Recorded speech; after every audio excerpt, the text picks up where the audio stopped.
Hi everyone, this is Natasha here from the Next Week team, and I'm so excited to be going live with you all today for day 2 of our 7 days DevOps challenge. Oh my gosh, this is cool. We have H already here. Good morning, can't wait for today's live. I really enjoyed yesterday's one. It was so good to have you there too, H, and today's one is amazing. I'm excited for you to give it a go. Danielle says, hey everyone, missed yesterday's stream, but glad to catch this one. That's so sweet. And you guys are matching profile pictures. That's really cute. All right, so today's project is about connecting a GitHub repository with AWS. Now, this is day 2 of our 7-day DevOps challenge. If you're completely new to this challenge and you're like, oh, this is my first time here, that's totally okay. You can still follow along. It's just that the setup of the project might feel a little bit fast because that was the entire theme of yesterday's project. But otherwise, you can definitely still do this entire project start to finish without any experience. Okay, now today's project is about storing our web application code in a Git repository. A recap for yesterday's project, we learned how to set up a web app in the cloud. We created an EC2 instance, which is like a virtual computer, and in that EC2 instance, we installed some tools to help us generate a web app from scratch. Now, day 2 is about storing the code that we created in a very, very safe place. And that safe place is called a Git repository.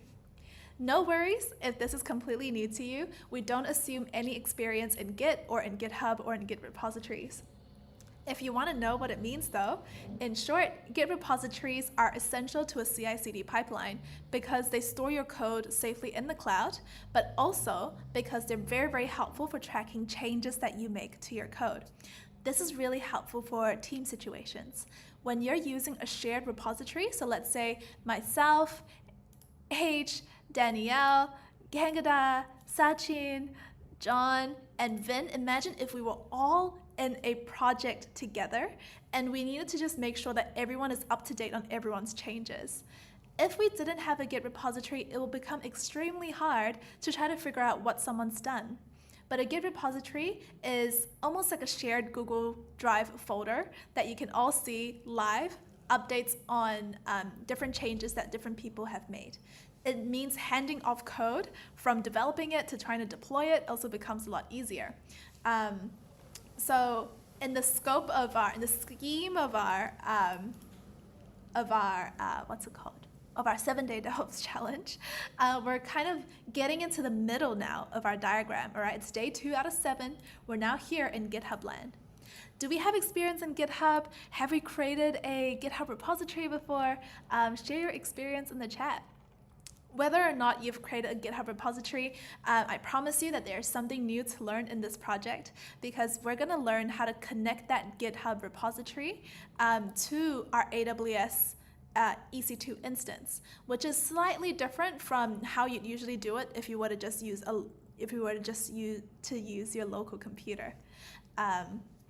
And yeah, if you're new to the 7-day DevOps challenge, glad you asked if you're thinking about what is the 7-day DevOps challenge that we're talking about. So this 7-day DevOps challenge means that in 7 days, we're going to be creating or building 7 projects that work together to form this CI/CD pipeline. And a CI/CD pipeline is all about the automation of the flow of code from writing it all the way to deploying it.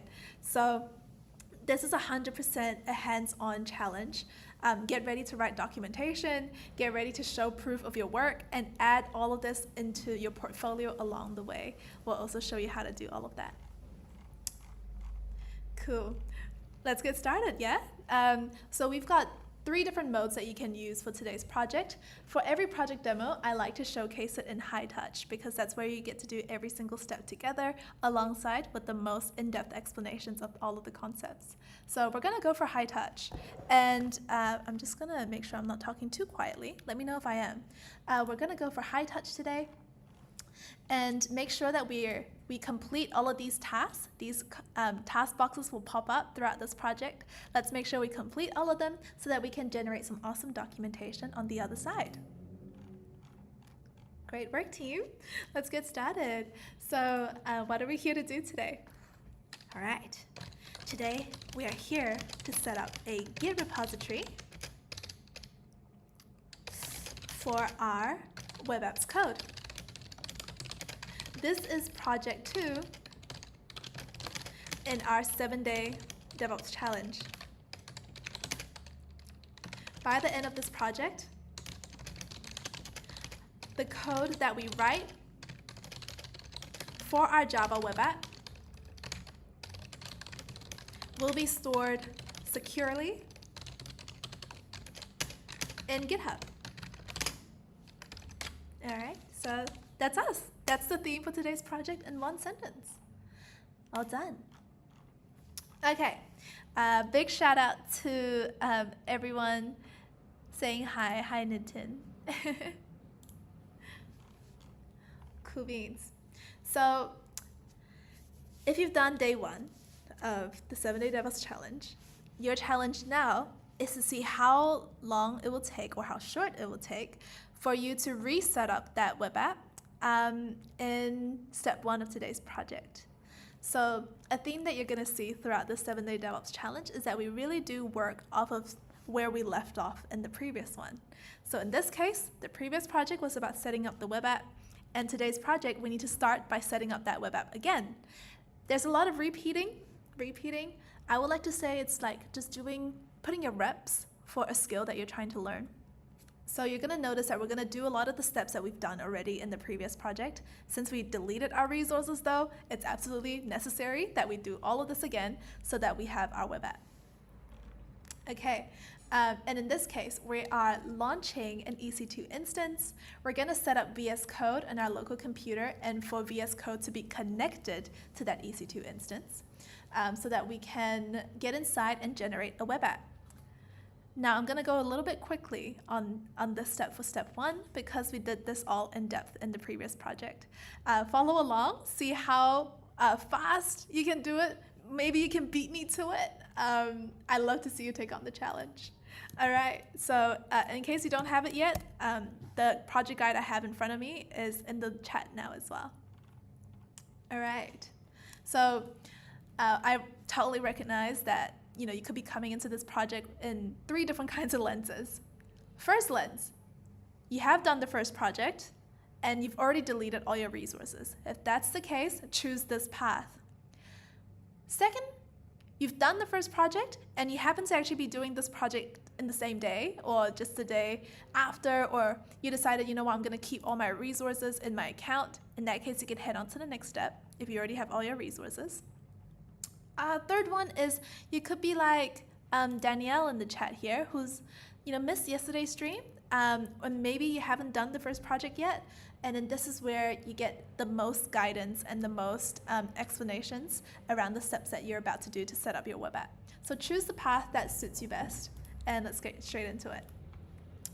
Okay, I'm choosing the path that follows our 7-day DevOps challenge where we've deleted everything after yesterday. But we are still going to assume that you still have kept your IAM admin user and VS Code from yesterday's project. If you don't have this, all the instructions for setting them up again is in that last tab there. Okay, let's get started though. So I've already logged into AWS as an IAM admin user. So that is our first bullet point. Okay, our first step is to log back into AWS. And if you're like Kabir here and you've deleted all the resources, then you're like me.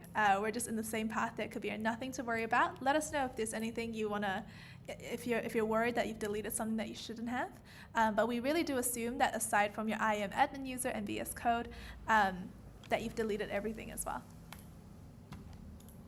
Okay, so you've logged into AWS as your IAM admin user, and we're gonna head straight into our EC2 service. Do you remember why we're using EC2? I feel like if this is your second time doing it, start questioning yourself. Why are we using this? Can I answer this, without getting prompted or without getting any help? Let's see. All right, so, and make sure you're in the correct region. I'm doing this project in the Oregon region last time, so I'm gonna stay here. And I'm gonna start by launching an instance. But yeah, Can you remember why we're launching an EC2 instance? We're going to name your EC2 instance Nextwork DevOps your name, replace the placeholder, make sure your Amazon machine image is free tier eligible, let's not get charged today, and also make sure that your instance type is also free tier eligible so you don't get charged for using it. And as a recap, AMI is kind of like choosing the operating system and the software part of this virtual computer you're spinning up, whereas the instance type is like the hardware components of the instance that you're spinning up. These are not extremely important settings. The most important part is that it's free tier eligible. All right, let's not get charged today. This is more important. Okay, the key pair, do you remember what it does? Do you remember what it does? Great job, Gangadha, for remembering that we're spinning up the EC2 instance to store our web apps files. What about the key pair? Do we need one? Why do we need one? I hope it's okay that I'm almost like questioning you now on these different steps that we're doing to set up our EC2 instance. But it's fun, isn't it, to kind of come into this for the second time and start to think, can I do this faster? And can I explain every single step myself? You know, these are good reps to put in to really build your understanding of what we're here to do today and why we do it too. Okay, so I've created a key pair. I've named it Nextwork key pair, like yesterday. And then for the security group, we're allowing traffic from your IP address. As a recap, if you're wanting help on understanding why we're doing this, the key pair is like your permission to get access to your EC2 instance. It's kind of like having a key and to unlock this instance you're about to set up. What about network settings? Network settings is about drawing a line or a path between your computer and the EC2 instance. Because the EC2 instance, like, I don't think we have mentioned it yet in the chat, but an EC2 instance is literally a virtual computer in the cloud. So if it's in the cloud, it needs an address, and you need a way to find this instance.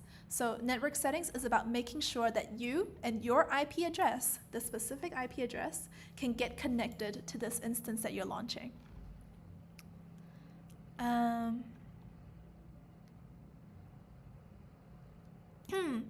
Okay. And we have a question already. This is a great question too. Shout out to this.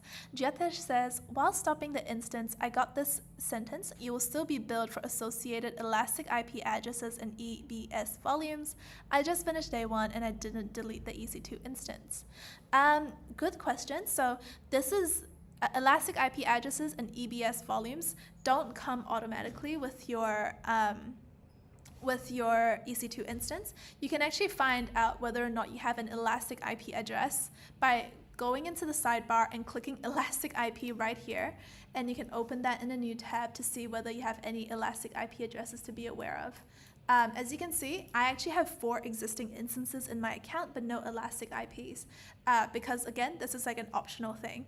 You will actually learn more about elastic IP addresses when you check out our VPC series where we talk about that in depth. But in this case, just know that it's something that you would do to make your EC2 instance's address customized. And EBS volumes, again, is an optional thing that you can add to add more storage for your EC2 instance. So if you didn't add them, and you'll be able to know if you did by looking into your instance's details.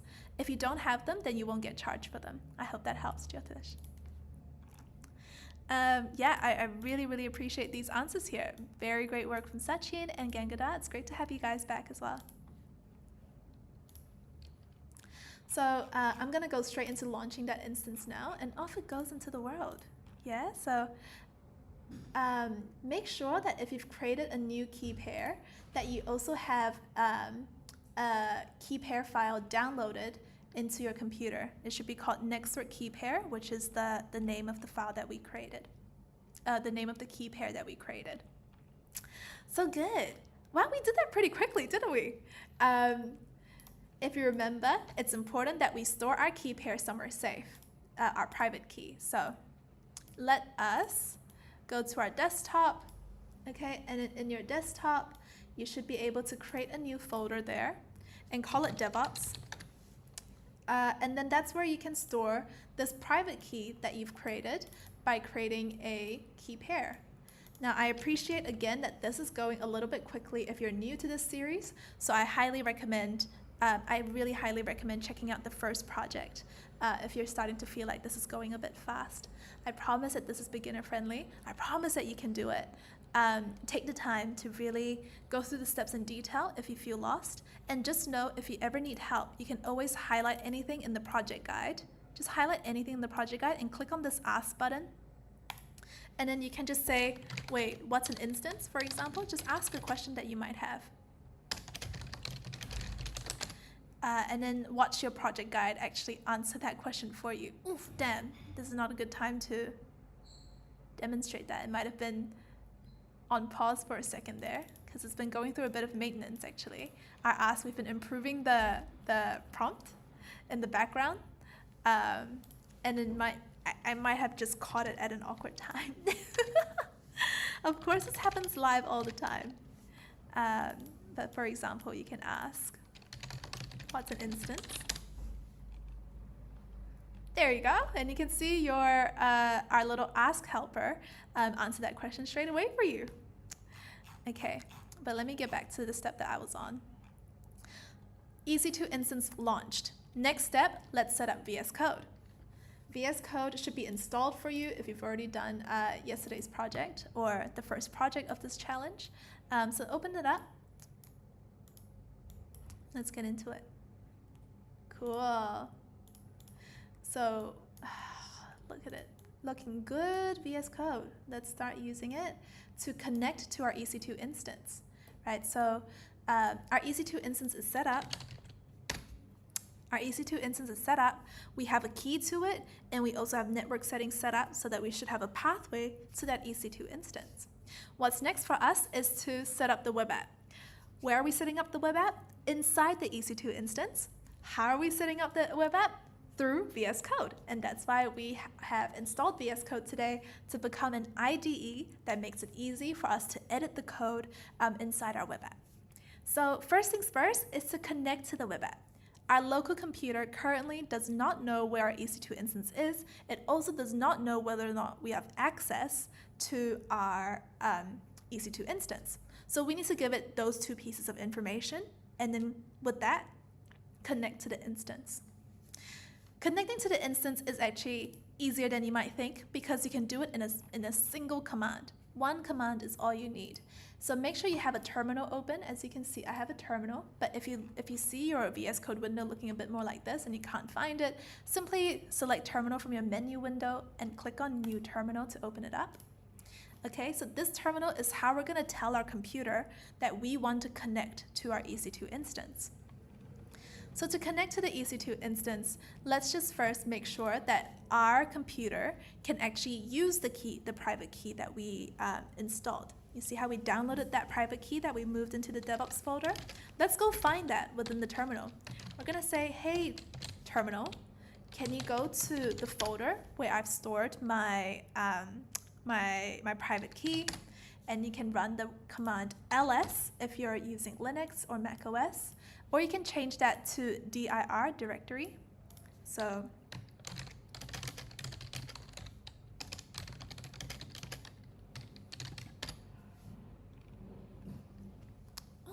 it seems to be doing this today, doesn't it? It's a little bit.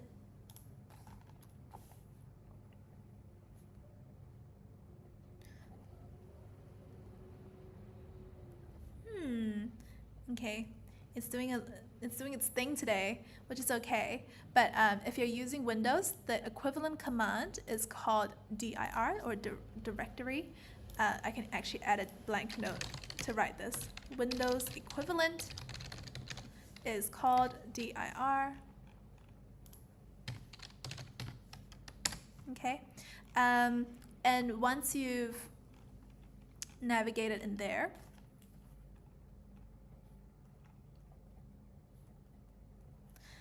you can now run the command to give your terminal or your computer the permission to use your private key file. Now, this is something that is super important in this project because you need your computer to have permissions to your private key file in order to actually use it to connect to the EC2 instance.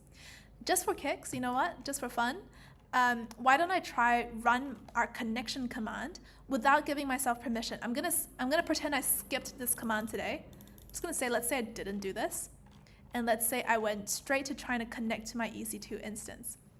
And if you remember the command for that is ssh-i, and the path to your pen file, which for me is I can find by going like this. I can find the path to my pen file by doing this, print working directory. And then you can go ssh-i, the path to my pen file is like this, /nextwork keypair.pen. And then you go ec2 user at your instance's IPv4 address. So let's see what happens if I don't actually have, if my terminal can't actually use my private key file. I'm feeling kind of nervous. I wonder what's going to happen. Do you know what's going to happen? Let's see. Then we're going to need to use the public IPv4 DNS. And we really talk about this command in detail in the first project of this challenge. But in short, this command is basically saying, hey, computer, we're going to connect via SSH, a protocol. We're going to connect via SSH to an EC2 instance that lives here. This is the address of the EC2 instance. And then I have a key to that EC2 instance. I promise you I can actually unlock that EC2 instance and get access. My key is located here. That's what we're saying in that command. And when you run the command, you can say, all right, I want to continue connecting. Yes, it's safe to connect. And I can't connect. Permission denied. Surprise, surprise. Turns out I can't connect to my EC2 instance because I have an unprotected private key file, which means that our private key, its permission settings really need to change so that only you can use it to unlock your EC2 instance. So now let me go back and run the command to give myself access, to give just myself access to my private key, which is in this command. And then let me rerun the command. You can press the up arrow in your keyboard. Try pressing it now. Try pressing the up arrow. And you can see that you can rerun old commands if you press up. So I'm going to rerun this command and see what we can do now. There we go. I connected successfully now. So that's the huge difference that this command makes, huh? It's crazy. Crazy what one line can do. Done. Now we're going to keep going. And next step is to install the tools that your computer needs in order to generate a web app. So in the last project, we learned about Apache Maven and also about Java. And Apache Maven is a bit like a package manager, but really we can think about it as a tool that simply helps you build and organize Java projects even faster. And Java is the iconic programming language that we're using to develop the web app. Okay, so Java and Maven work very, very closely hand in hand to help us generate our web app today. We're still installing Java if you're wondering what's happening on my terminal, but Java is the programming language that helps us create the web app. Maven is this tool that makes the creating of a web app even easier and with templates. So right after we install Java and Maven, we're going to check the version of what we just installed. So we're going to go nvn-v, which tells us the version of Maven that we've installed. 3.5.2 looks great. As long as there's a version number, you're good. We run this command to just make sure that we've even installed Maven in the first place. Because if you installed it unsuccessfully, then you're not going to see a version number. We see a version number though, so that means we're safe, which is great. Okay, so we've got a version number for Maven. We need a version number for Java to make sure that we actually have Java installed. So Yes, we do. We got a version for Java, so we're happy to move on and now generate that web app. So we've got Java tick, Maven tick, and here is now the command that combines the powers of Java and Maven in one place. We're saying, hey Maven, now that we have Java, can you please go into your library of templates and find the template that creates a web app. Okay, once you find the template that creates a web app, I want you, Maven, to help me generate a Java web app using that template. So once Maven generates this, it means that you've got a bunch of files that are already ready. You've got a bunch of tools, Java tools that you might use or you might need to generate a web app. And it just puts them all together for you and even creates a web app folder for you. So all of the code, the files and the organization you might need to create a web app is already set up. Look at that, build success as well, which means that Maven has successfully started up this web app for us. Very good. The moment you see this build success, it means that you're now ready to start editing this web app that Maven created for you. How do we edit this? Can you find the files that Maven's created? Because when it generates a web app, it means that it's created some files, right? That forms this web app. So where are these files? Can we find them? Can we open a folder? Like if I click open folder, can I find it? It's a bit tricky, isn't it? Doesn't seem very clear. The reason for that is because currently we've been doing everything from the terminal. And the terminal is a connection between your local computer to your EC2 instance. The terminal is great because you can use it to run commands, and you can even use it to find things that are in your instance. So the classic Linux command that we can all run right now is go ls, which lists out everything that's inside your instance. And you can see that there is a folder called Network Web Project, which tells us that this folder that we created with Maven, notice how there's a Network Web Project mentioned in this code, which basically tells Maven that when you create the web app, can you please name the folder Network Web Project, and you can see that created folder here now. And this tells us that great, like Maven's created the project folder, but it's not very easy to click through the files and start editing. So that's where VS Code comes in. Instead of just having a connection between our local computer's terminal, we're now going to actually set up a connection between VS Code itself, this software, to our EC2 instance. And you're going to see the difference that this makes. Now I'm going to assume that you still have the extension handy for setting up a remote window. If you don't forget to click on extensions here and install the extension called remote SSH. Like this. But let's connect to our host.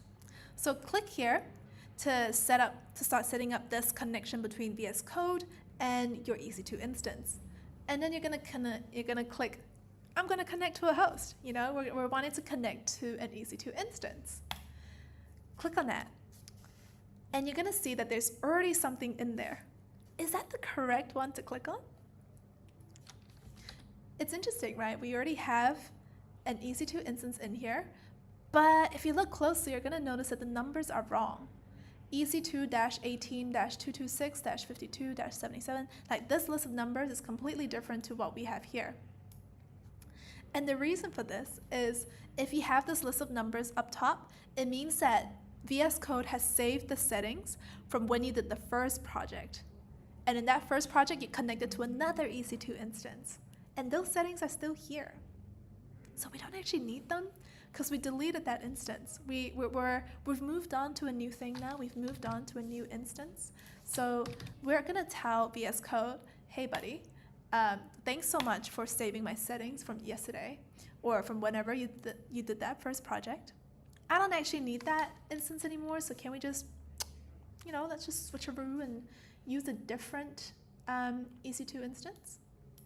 And that's what we're going to be doing now. So you see these settings that are saved for you. You can delete those. Okay, we don't need that. You can actually hold the Option key. If you didn't know this, hold the Option key, and now you can multi-select different lines like this. You can just delete it. Okay, and then now you can copy the new address of your new instance, and then paste that here. Okay? Cool beans. So once that's done, you can save your file, and then you're just going to need to double check whether or not your the path to your private key is the same. I like to call out that I think that the name of the private key has changed a little bit from the last project, so please keep an eye out for this. It's now called nextwork-keypair.pem, whereas in this project it was nextwork-devops.pem. We do this because it's actually quite good to have different names for different key pairs that you set up, but I do appreciate that's a little bit buzzy to now change this name from yesterday's name to today's key pair's name, nextwork-keypair.pem. So we've updated our configuration file now. We've told VS Code that if we want to connect to an EC2 instance, use these new settings. So now let's click on our new settings and see if we can set up a SSH connection to it. Okay. Great. Really good job. So if you see that you have VS Code window again from scratch, but this time with the SSH text in the bottom left-hand corner, that tells us that we have done this correct, okay? We have now connected VS Code itself to this EC2 instance. Let's open it up by clicking the File Explorer on the left-hand side and clicking Open Folder like this. And this lets us select the project that you generated with Maven, nextwork-web-project. Click on that. So now you're going to open the folder for Nextwork Web Project within VS Code. Oh, and classic, if you get asked if you trust the authors of the files, please make sure you just select yes, I trust the authors, because you generated this web app. You definitely want to trust something that you've generated yourself. Okay, and there we go. We now have our folder, Nextwork Web Project, open up like a file explorer on the left-hand side. You can even open up these little tabs here to open up the subfolders, and this is all generated by Maven. So when we ran that command previously to say, hey Maven, go into the template for a web app and generate the project, this is what Maven has generated. This is the template that Maven's got. So now that we have it open, what's next? We're almost done with the setup already. We can click into our index.jsp file, and this opens up the file that sets up the appearance of your web app. And here we're going to add a new line at the bottom that says, this is my Nextwork web app working. And this is just a way for you to practice the look and feel of a IDE, because as you can see, instead of trying to edit things within the terminal, okay, where you're just like running text commands all the time, an IDE like VS Code really gives you this really nice interface to look at, and you can now click on, you can double click on a file to start editing it like this. You can even drag a file and like put it to the side so you can now look at two files at once. You know, IDEs are great. I really can't imagine writing a lot of files or code without an IDE. So shout out to VS Code for letting us connecting directly to an EC2 instance and letting us also, like edit the code files inside an instance. It's just crazy to me. Like, I know we're looking at this and it looks pretty normal, but sometimes my mind gets blown about the fact that we're actually opening a folder that's inside a virtual computer that's in the cloud. You know, like technically this folder is living inside this random server halfway across the world, but I get to just open and interact with the files inside like this. What the heck? You know, that's amazing.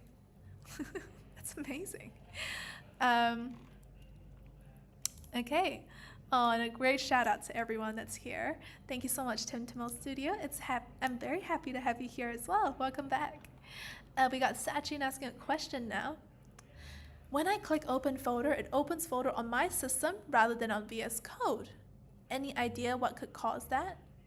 I would say this would most likely happen if you don't have an SSH connection set up, Sachin. So if you look at the bottom left-hand corner of your window, of your VS Code window, does it have the double arrow, and does it say SSH like this?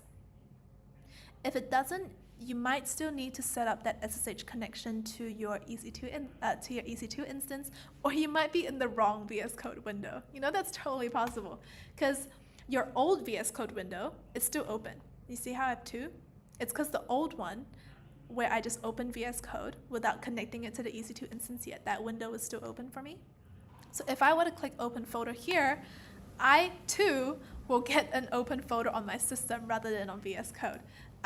So make sure you have your SSH connection set up. Just check that bottom left-hand corner.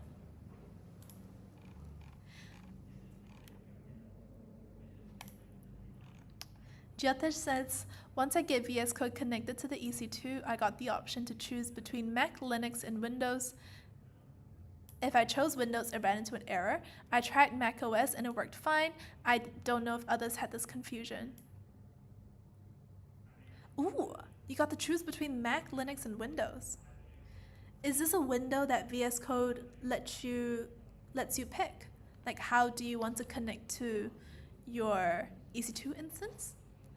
Or is this about like options for like tabs within our project guide? I'm curious, Jyotish, but very, very cool tip. Thank you so much. Aha, so Sachin, your connection failed. Yes, it sounds like the file explorer would have opened inside your local computer instead of within the EC2 instance. Do you still remember how you could solve that connection failure? Do you think, I remember yesterday there was someone else, it wasn't yourself, but there was someone else that tried to connect via SSH, and their error was that there was a space in their folder name. So even small things like that can cause a failure in your SSH connection. You're not alone there, Sachin. Let us know what specific error you might be seeing. And test whether or not that same SSH command that you're running is working in the terminal. Great.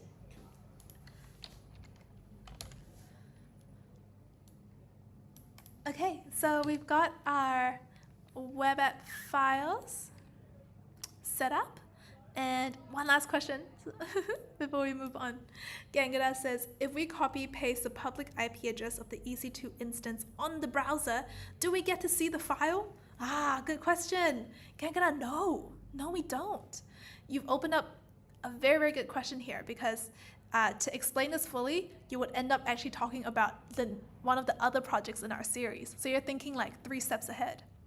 But in short, Gangada, to let you know, you can't see the file yet because your file and your web app is not deployed. Right now you're developing it. So this EC2 instance is the development environment. You're just writing the code. Having a public IPv4 DNS doesn't quite matter, you know, whether or not it will let you see the file. I can actually try opening this now. If I were to copy that address and put this here, run this, not very likely that we'll get to actually see that file. And the reason for that is you actually need to set up deployment and hosting usually if you want to host a web app. Because how will this EC2 instance know that it should show us the index.jsp file? And do we know whether or not it actually has HTTPS traffic? Is it allowing that yet? So there are a few things you might need to consider before you can actually start seeing this web app live.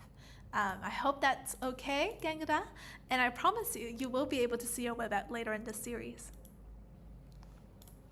Okay, so we've had a go now at editing our web app. You can actually even change that heading from hello world to hello your name to make this a bit more personalized. And with that, step 1 is done, all right? Good job. Now we're on to step 2. I hope you're feeling good. I hope you're feeling pumped about step 2, because this is now all of the new stuff that we get to do in this project. So in step 2, we're going to be installing Git. And If you're new to Git, that's totally okay. Just know that Git is all about helping us track changes to our code.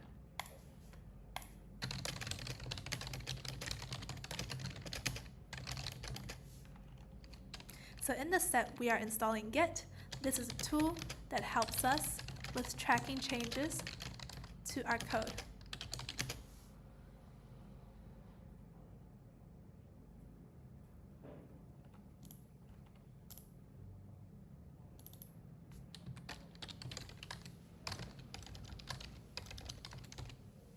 All done. Okay, I'm about to go into an in-depth kind of look at Git, but I understand that we have a few questions here. So Skizzes has a question around, I stopped my EC2 instance yesterday and started it again. Now, but the connection failed.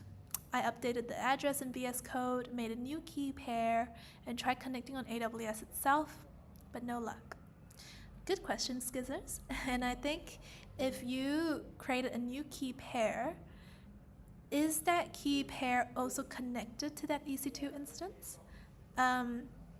Would you have a better shot at creating a new EC2 instance and trying to connect to that? What could be helpful here is to just create an EC2 instance, connect that to the new key pair that you've generated, and then see if you can still do that SSH connection between your computer and that new instance. My hunch here when I'm seeing this is that maybe something went wrong when you created your new key pair, because that key pair could have the same name as the old one. But if your EC2 instance is actually connected to the old one in the background, then it won't accept your new key pair. Also double check your security group settings, whether or not it's accepting SSH connection to your IP address. Last thing on that note is even if it allows connections to your IP address, double check whether or not your IP address has changed. Because if your IP address is actually changed overnight, then technically the security group is no longer accepting your traffic because your IP address is going to look like a different kind of traffic from yesterday. Cool beans. But we're about to get into Git now. So let's switch back into Git mode if you're ready. And Git is really like a time machine and filing system for your code if you're new to Git. It's used for tracking changes, and it really lets you go back to an earlier version of your work if something goes wrong. You know, imagine if I decide to deploy this updated web app and it goes horribly wrong for some reason. It doesn't work for half of our users, and it breaks the app. Git is like this magical tool that says, okay, let's wind it back, let's wind it back, let's wind it back.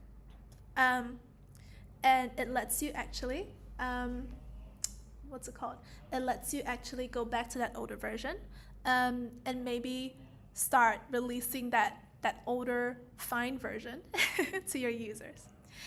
The cool thing about Git is it really makes collaboration easier, which is a great DevOps, great, like, I would say, relationship with DevOps, because when collaboration is easier, then deploying code and writing code and finalizing code and testing code is also faster and more efficient. Cool. So go back to your EC2 instance terminal. Okay, so open a new terminal. And I'm just going to close these other tabs here, so we're just seeing our terminal. And we're going to run the commands to install Git. Okay, so I've copied and pasted those commands now. And these commands basically tell your EC2 instance to install Git and just make sure that it works with the latest versions of the software that you already have, Java and Maven. Now, classic Network style, always verify what you've installed. So we're going to verify that we've installed Git by running the command git version like this. And we see a version number. That's all we need to know to just confirm that we've got Git installed properly. Okay, so let's take a screenshot for the commands for installing and verifying Git. Damn, I've already cleared my console, so I don't know if this is gonna work, guys. But maybe I should just run those commands again. It won't look the same since I've already installed Git, but I'll do it for the gram. I'll do it for the screenshot. All right, and let's check the version again. Okay, So this is great. We've got some great screenshots to take now. So now we have installed Git and we have checked the version number. So let's put that in our documentation and let's explain. Git is a version control system, which means it's used to track changes that we make to our code. It's also incredibly helpful for collaboration. With Git, you can see who made what change, and the handover from development to deployment is a lot smoother when everyone's looking at the same shared repository of code. We installed Git using the commands. Do you remember? Do you remember the commands we used? We used sudo dnf update, sudo dnf install git, and sudo, actually, I think this deserves a little shout out. So let's go ask, what is sudo?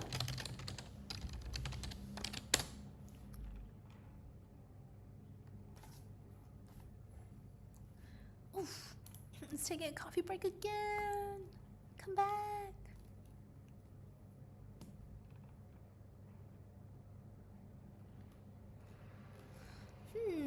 It's taking a bit of time, but sudo is basically a Linux kind of command that lets you use the root kind of user permissions to install things, because usually installing things takes a really, really high like permission level.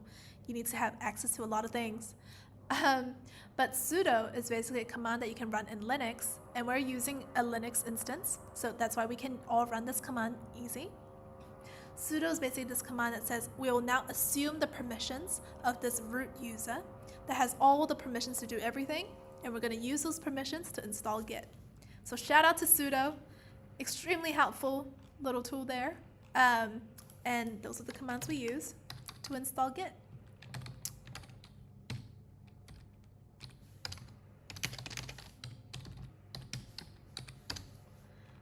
All right, all done. Step 2 done. All right, let's look at this. Well, steps 1 and 2 done.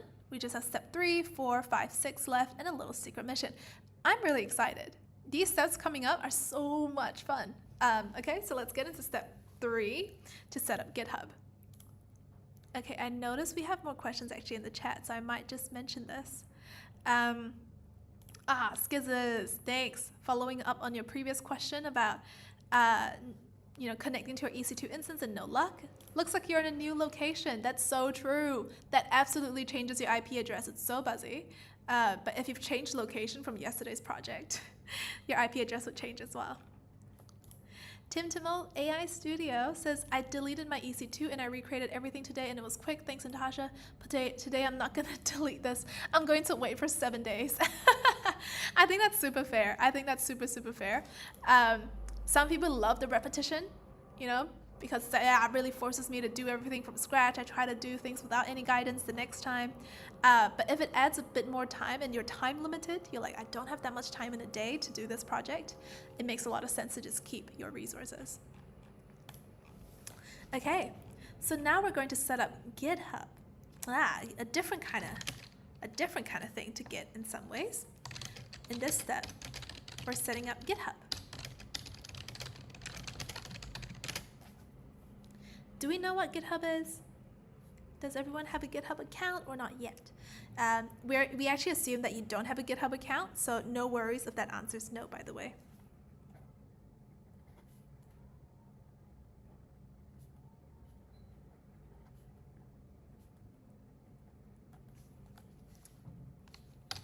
So GitHub is an online platform for storing our code. This is different from Git, and we're actually going to see the difference between GitHub and Git in just a second.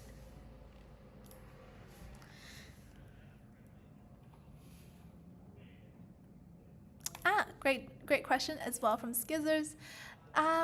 If you've deleted your EC2 instance, it's gonna say terminated for like an hour or so, but it's actually deleted. You don't need to do anything else, Skizzers. It's basically just living in your AWS account as terminated to confirm to you that it's gone.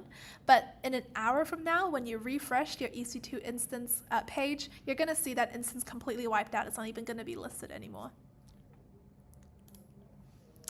Okay, so do you have a GitHub account?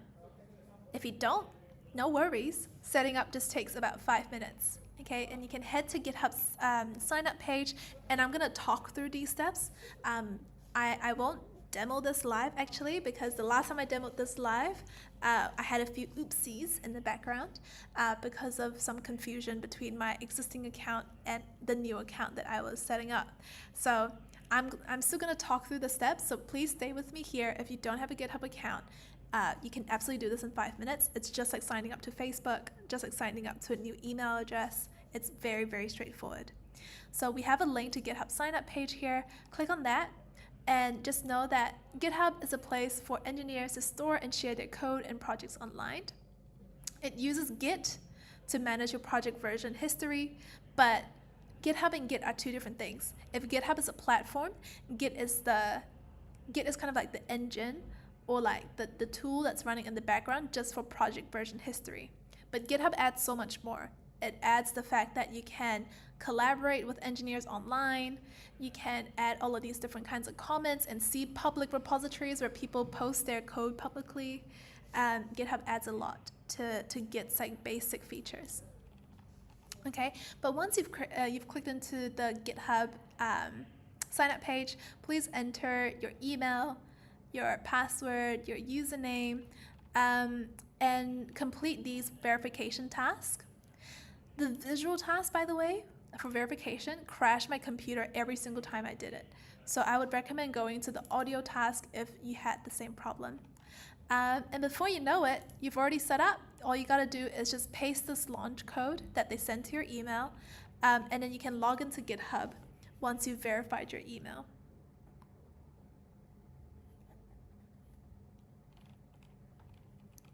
Cool, and welcome to your GitHub account. Okay, once you've set it up, you're gonna see this GitHub welcome page, and that's it, you're up to date.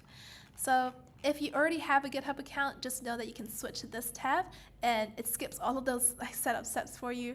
All you gotta do is sign into GitHub with the link we give you, and that's just a little shortcut for signing in. If you're already signed in, you can skip that as well. Okay. Yeah, as I mentioned, Git is a tool for tracking changes, and GitHub is like the storage space for different versions of your project that Git tracks. And yeah, GitHub is a cloud service, so it lets you access your work from anywhere. It no longer traps, your code is no longer trapped to be inside your EC2 instance. It can now live in your GitHub repository, so you can even access your code after you delete your EC2 instance, which is great for us. It means we can keep our code for safekeeping, for our portfolios, even after we delete everything. Okay?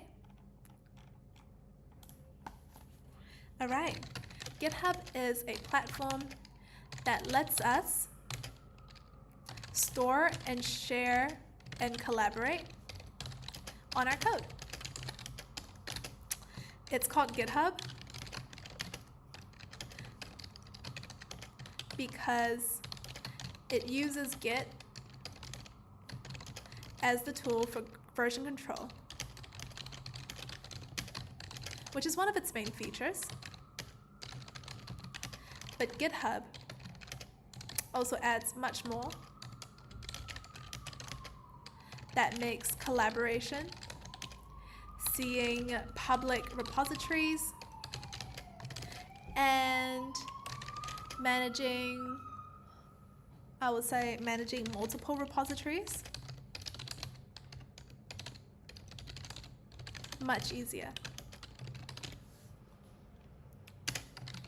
We're using GitHub in this project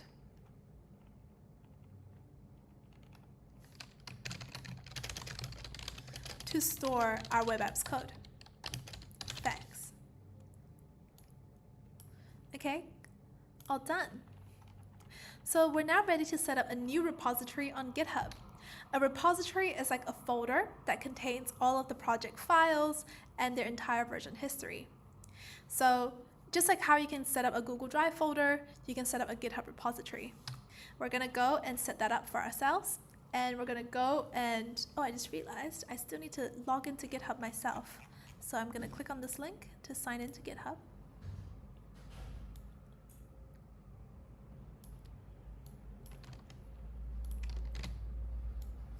And the user that I use is actually not this one. I'm using my Nextwork account. Okay, so this is my home page as well. And then you can select that cheeky plus button here to select new repository to create a new GitHub repository.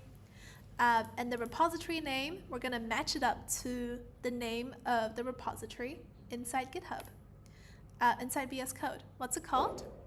It's called Nextwork Web Project. That's the name. So we're gonna use the same name because this is gonna be kind of like our online stored online version of the same repository. I've already created this repository in the past and it's still in my account. So I'm gonna just do something in the background now to remove that repository. Sorry about that, team.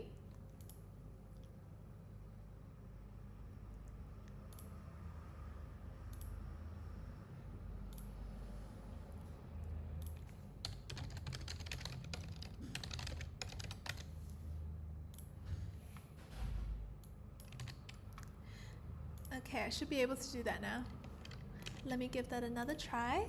So we're gonna make sure we use the same repository name. And then for the description, we're gonna say, a Java web app set up on an EC2 instance. You can even add another line that says, this web app was set up as a part of Nextwork's 7-day DevOps challenge, for example, if you'd like to remind yourself why you created it. How's everyone going? I hope we're not going too fast or too slow. Let me know if we are, and I can always adjust my speed too. Once that's done, we'd recommend keeping your privacy settings as public so that anyone on the internet can find this repository and see your awesome work. If you like, you can always switch it to private, but I personally recommend public. And once it's done, you can select Create Repository. And your GitHub repo is born. A star is born, everyone. Let's take a screenshot of this GitHub repository and reflect on our work.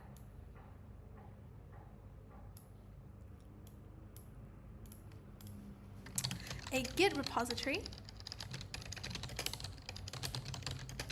is a tracked. A Git repository is a tracked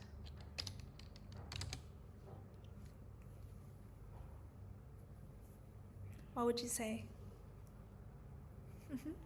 I would say a Git repository is like a online folder that you can use to store your web apps code and all the versions of that code.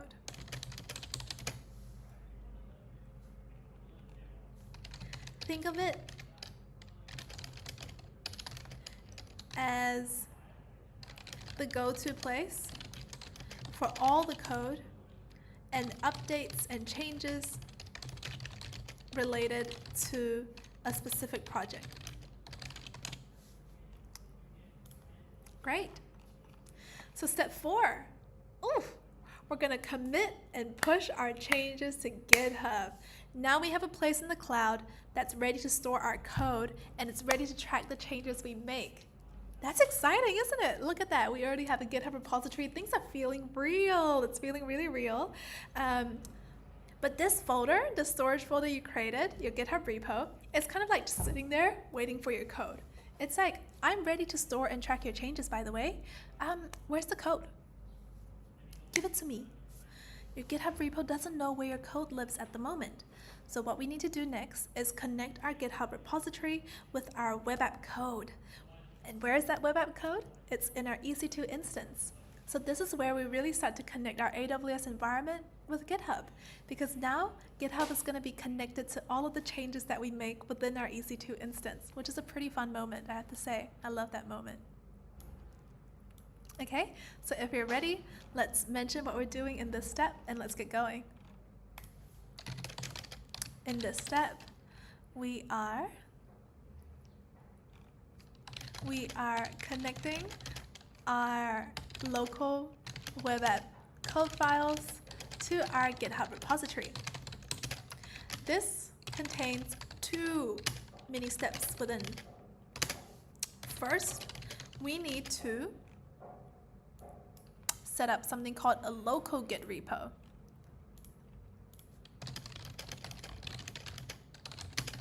Which basically means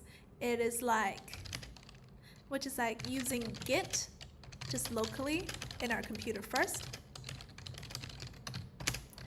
And secondly, what else do we need to do? We need to connect our local repo with the GitHub repo.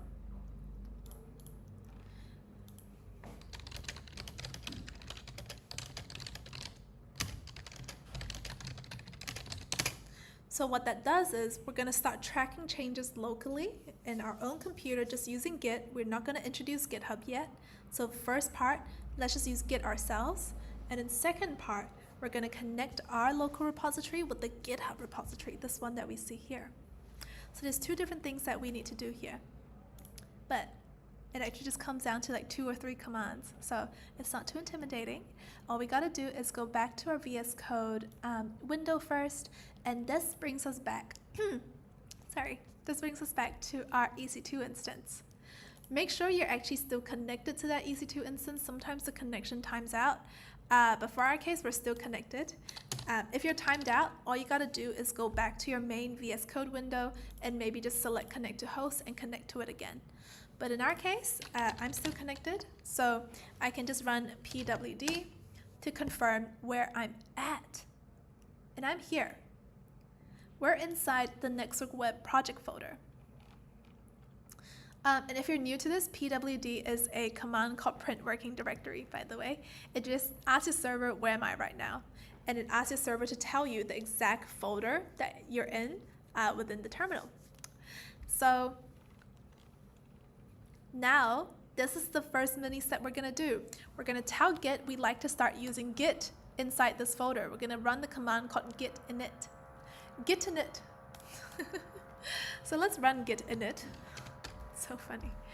And it looks crazy. It looks a little crazy in the terminal. So why does it look so crazy? Let's actually just break this response down. The moment you use git init, you're basically telling your terminal, we're going to start tracking the changes we make inside this folder. And the folder that's going to start tracking changes for is the folder that you're in, which is why it was important for us to run pwd to just double check that we are inside our web app project. And now we're going to start tracking changes within that web app project. And I would say, as another reminder, we're just using Git in our own EC2 instance yet. This is not tracked in the cloud yet because it's not connected to GitHub yet. Okay, so if you see a bunch of yellow text when you run this command, it's basically just saying, it's basically just Git trying to tell you that it's named your branch master. So it says, if you'd like, you can give it a different name. You can call your branch main, you can call it development, you can call it trunk. But for now, your branch is called master. And branches are like parallel universes of the same project. If you want to test a version of your code, you set up a new branch and make those changes in that branch. And then when you're like, oh, this change looks good, I'm quite happy with it, you can merge the change that you've made to your main branch. Okay, Okay, so this is the main branch that we're on, which is like the main version of your code. And every time you want to experiment with something new, you want to add a feature, you want to test something, you create a branch out of that to do what you want it to do. And if it looks good and you want to bring it to the master, to the main branch, you take it down to the main branch. So the main branch is extremely helpful because it helps with organizing your changes. Especially if you're working in a team, you don't necessarily want to be working in the same branch as your friend that's experimenting with something different. You kind of want to be working in different branches based off of the same main or based off of the same main version of your code. So it's usually best practice to make all changes in separate branches, like separate alternate universes, and then merge them when you're ready. We're not actually going to be doing that today because we can just save all our changes directly into master if you don't have that many different experiments to run. Like, for us, we just have some small changes to our code to do, so we can just save it directly to master or directly to main. And let's take a screenshot of that code and let's bring that into our documentation. Git init is a command that initializes Git in our local repository. We ran git init in our web app project folder, which tells our terminal that we want to start tracking changes locally. Great. Okay, so now we can also recap our learnings about branches. After running git init, the response from the terminal was, gosh, what do we even say? It's just so much text coming in the terminal that I would say the response from the terminal was that we initialized Git, and by default, we're using the main branch. A branch in Git is like a version of your code. You make changes to your code over a branch and then merge those changes into the main branch when you're done and want to introduce that change, or you want to like officialize that change in your code.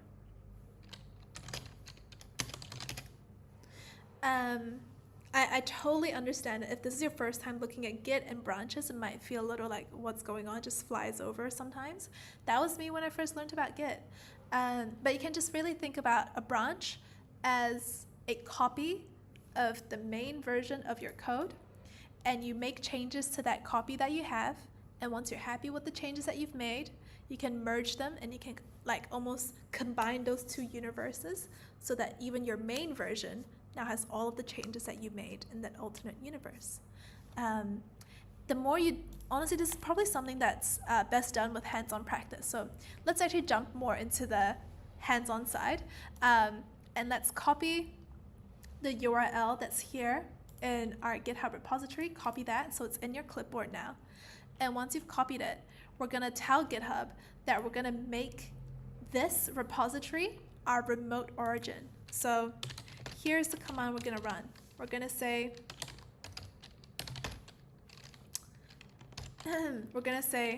git remote, add origin, and paste that link that we just copied. Run that now.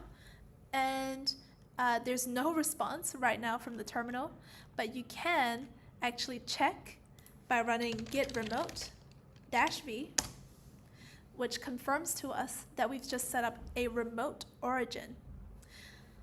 A remote origin is basically telling your local repository, this is the cloud version of the code that we would fetch code changes from and push our new changes to as well. So you see how there's a fetch and there's a push.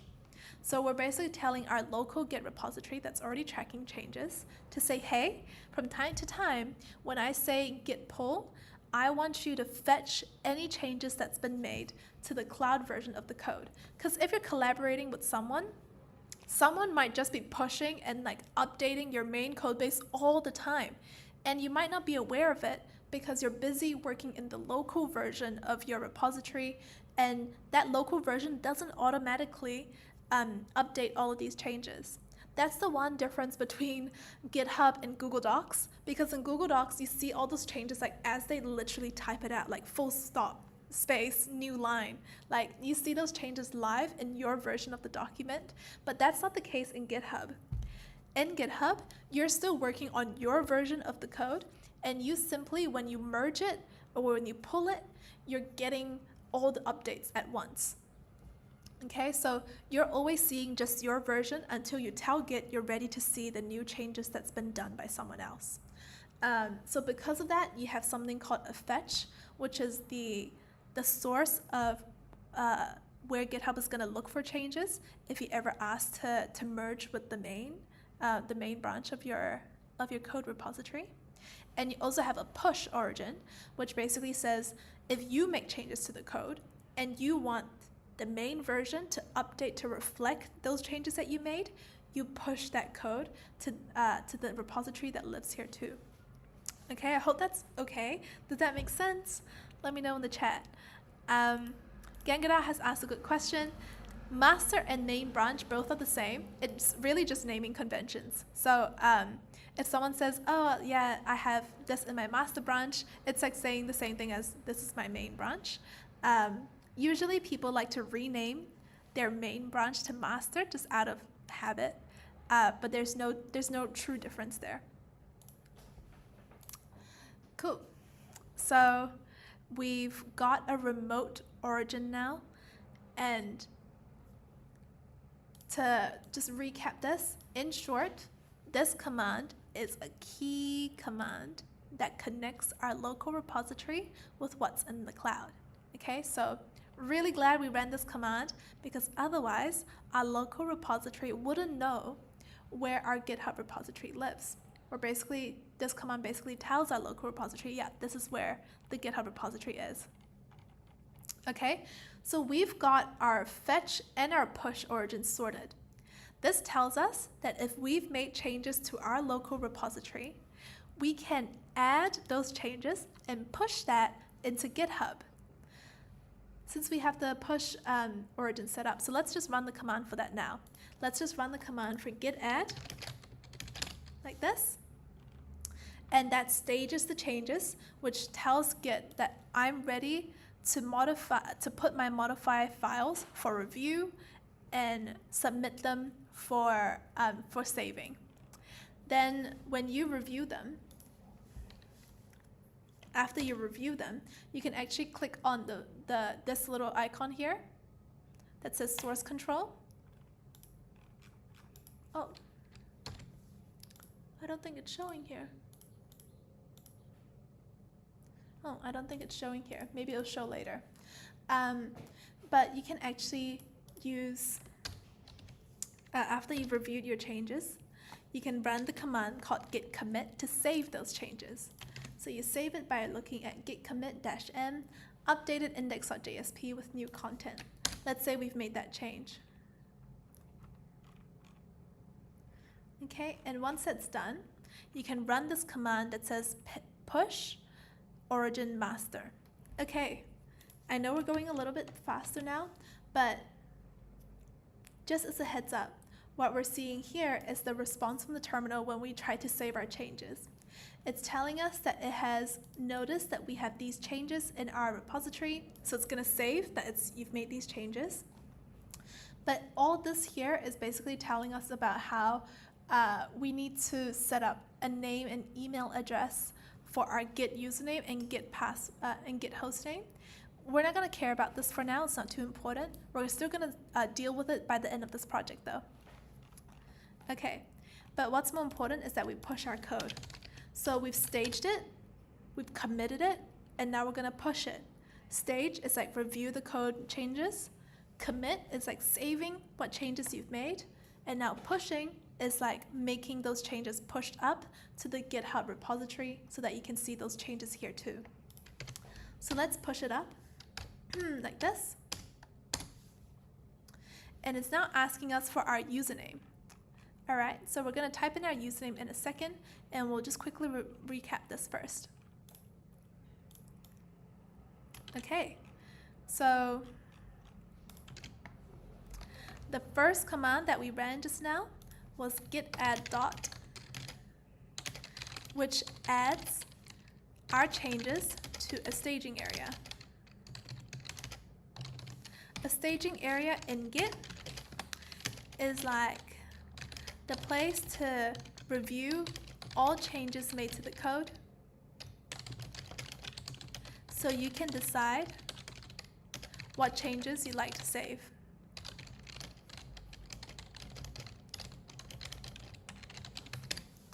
The next command we ran was git commit, which is the command for saving the changes in our staging area. Using -m in that command means we're also leaving a message for that commit. For example, made changes to index.jsp. Now finally, we have our third command, and the third command we ran was git push u, and there was also origin master like this. Big command, this one. So this command pushes the code changes we saved to our remote origin. And I didn't talk about this in detail, but using -u is a special flag, which is like a special kind of feature in the command that makes our remote origin the default upstream repository.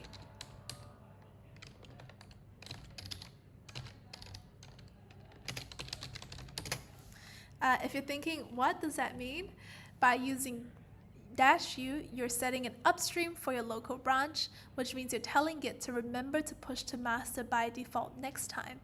So next time you want to push any code changes, you're basically just saving yourself the time, and you no longer need to write git push origin main. You no longer need to tell GitHub or Git that you like to push those changes to this specific branch, because -u is like saving those preferences. You're automatically telling Git, next time, every time I run, I'm just going to say git push, and you're going to fill in the blanks for me and know that I'm pushing that up to my origin and pushing that up to the master branch of that origin.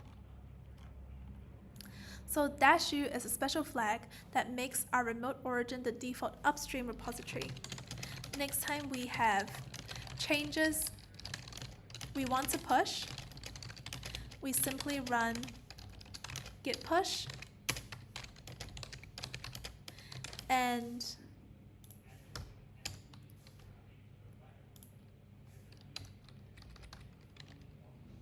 Git already knows where to push those changes to.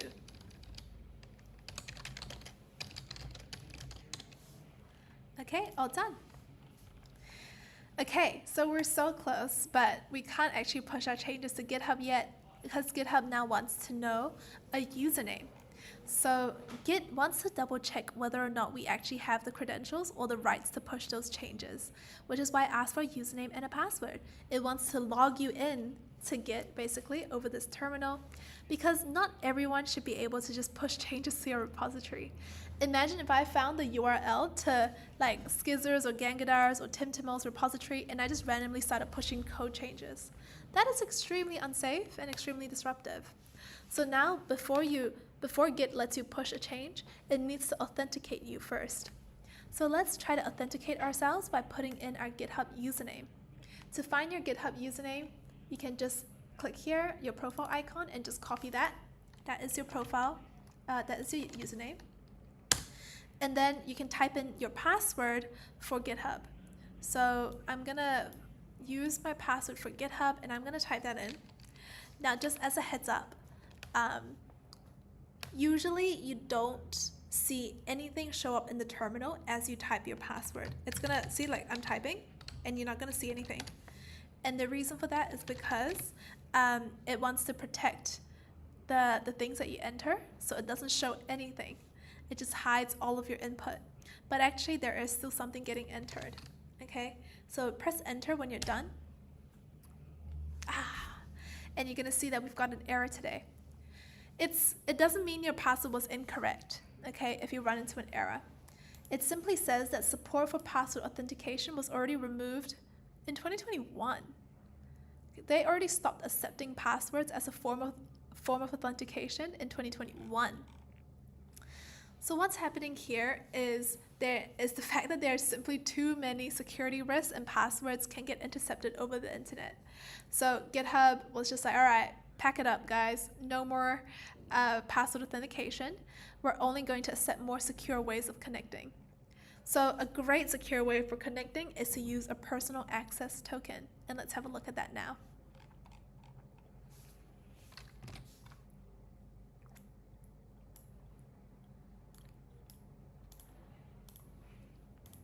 Okay, so when we committed changes to GitHub, Git asks for your credentials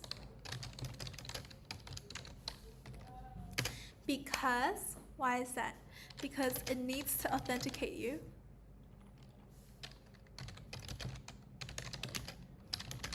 Before letting us make code changes to the GitHub repository. How does it know? How else?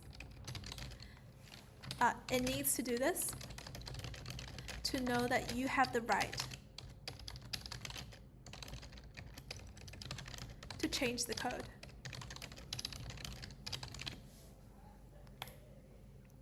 Now, GitHub authentication failed when we entered a password.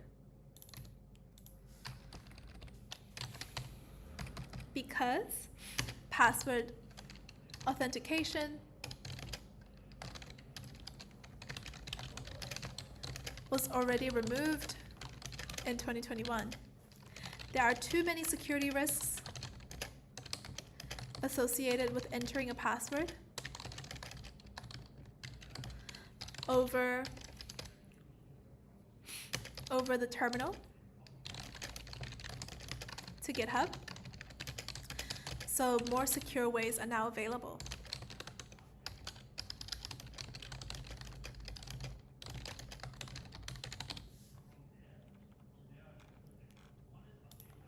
Yeah, like Robot said, you do need a GitHub personal access token, and that's what we're actually going to set up in the next step. So we're going to set up a GitHub token now, and this authentication token on GitHub is an awesome alternative to a password. We're going to get to know a little bit more about how GitHub tokens work, and then use that in, I would say, so you can use that to authenticate yourself. I lost my train of thought there. In this step, we will set up a personal access token.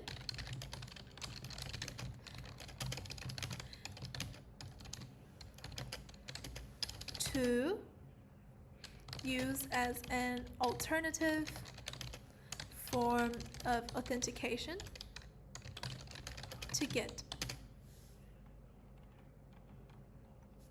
GitHub, sorry. Okay, so let's set that up right away. To set this up, we're going to go into our browser. I already have this profile icon window open, and once you have it open, let's click on that settings tab here. So click on settings like this, and then we're going to scroll all the way down and click on developer settings here. And with developer settings, you can click personal access tokens and create a classic token. Okay, I'm exposing myself right now because I've created a bunch of other tokens to test for this project. And what we're going to do now is we're going to just generate a new token from here and generate a new classic token like this, which requires a bit of a sign up. All right. All right.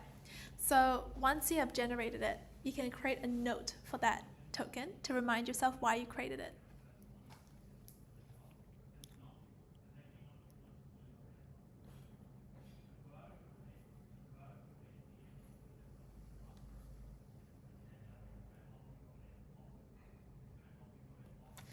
You can give your token a note.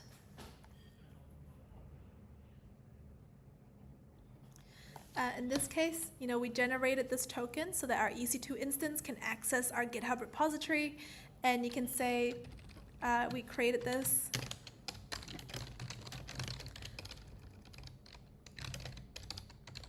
on day 2 of the 7-day DevOps challenge. Okay, so the expiration, you can keep it as 30 days, but personally, I actually prefer putting it into a shorter time window so that our token will automatically expire and stop giving people access within 7 days. This is great because it just means that if someone else happens to grab your personal access token or has access to it, they simply won't have access for that long. If someone were to grab it 8 days later, that token's not going to work for them. So this is a great time limit to set for your personal access token. And if we scroll down, we're going to select a scope as well. And the scope we're going to use is repo. Scopes basically tell GitHub how much access this token will give someone. Can they have access to everything now if they have this token? Or can they just simply read what's inside a repository? Okay. And in our case, repo gives you full control of private repositories. And this is just a great option to pick so that you can now read public repositories. You can also access repository invitations. You can access a commit status, which are different kinds of things different kinds of data or details you might want to know about a repository. But anyway, that repo scope is enough for us. And all we got to do is generate the token. So we're almost done. You can take a screenshot of how you've set up your PAT today and put that in your documentation. All right, so we're going to generate our token.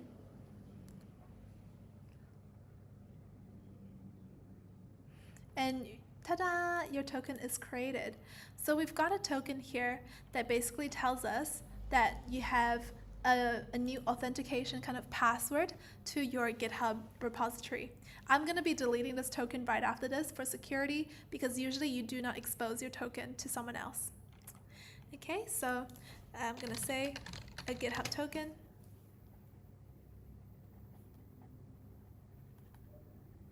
A GitHub token is like a temporary password that grants access to your GitHub account. We're using one in this project because it lets us safely authenticate to our Git repository or our GitHub repository while in our EC2 instance.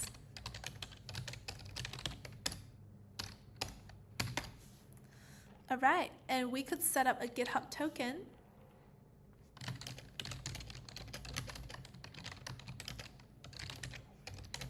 by visiting the developer settings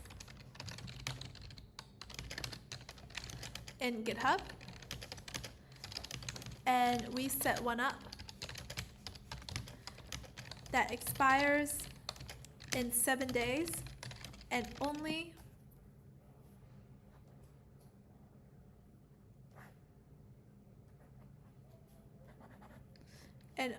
allow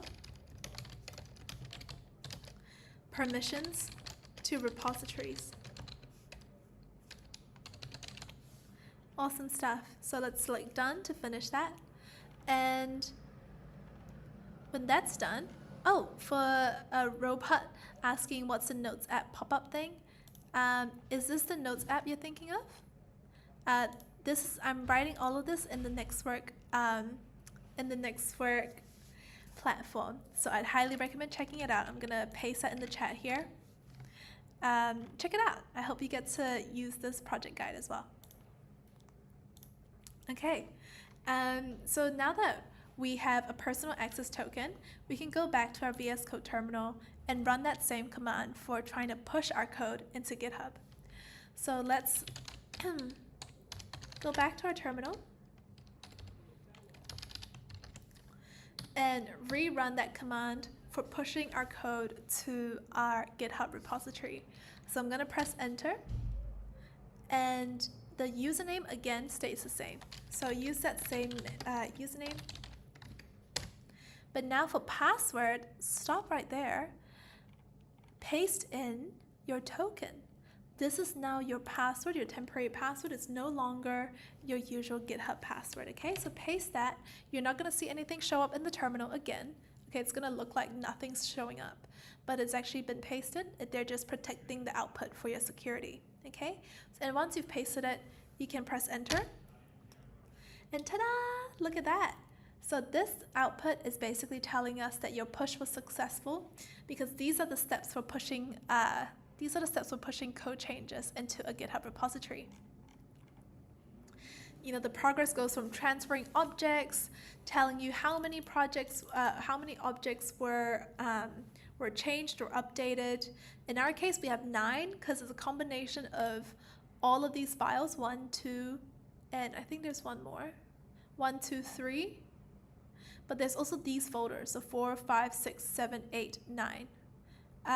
So I can see why there's like 9 changes. Okay, and to see whether those changes really got pushed over to our GitHub repository, head back to your repository. Go back, select your repositories, and select the repository that you've created today. Ta-da! As you can see here, the code that you've written in your EC2 instance is now showing up in GitHub. pom.xml, you can even click into this folder to see that you have index.jsp here too. Okay, that's amazing, isn't it? So when you push changes, those changes really show in your Git repository on the other side. All right, now we're now just going to take a minute to address. I think we're now going to take a minute to address that naming thing that we talked about earlier in our terminal. You know how there was this message about how your name and email address were configured automatically based on your username and host name. Please check that they're accurate. So we're going to spend a minute to just update that default name and host name, because Git is currently using that because it always needs author information for commits. Because it's a software for tracking changes, it absolutely needs to know who made those changes. And right now, Git doesn't actually know our name, it doesn't really know your email, it doesn't really know how to identify you to your changes. So what we're gonna do now is just see how Git is currently identifying you by running git log like this. And as you can see, it says the author is the EC2 default user, and then this is like the name of that user. It's not a very pretty kind of log, is it? It doesn't really accurately show who you are, right? Where's your name? Where's your email to really attribute it to you? So let's take a screenshot of this output and try to improve it by setting up our Git username and email. So Git needs our name and email because it's a version control system, which means it's used for tracking changes to code and really who made what change to a piece of code. To really identify the people that made X changes. Git will need to know your name and email.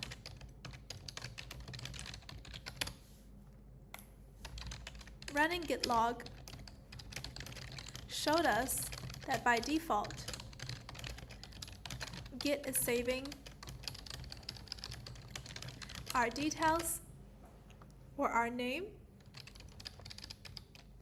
Oh, I would say Git is saving our code changes to a username called EC2 default user instead of our actual name and details. This is not great practice because it means that in the future it's going to be a bit harder to know who made what change. Now if you're the only one working on this project, maybe it's okay, but definitely for group scenarios you're going to want to make sure that changes are attributed to your name and your email. So let us select done for this, and let's head to the next step where we're actually configuring our name and email now. So it's just two simple lines, one for the name and one for the email.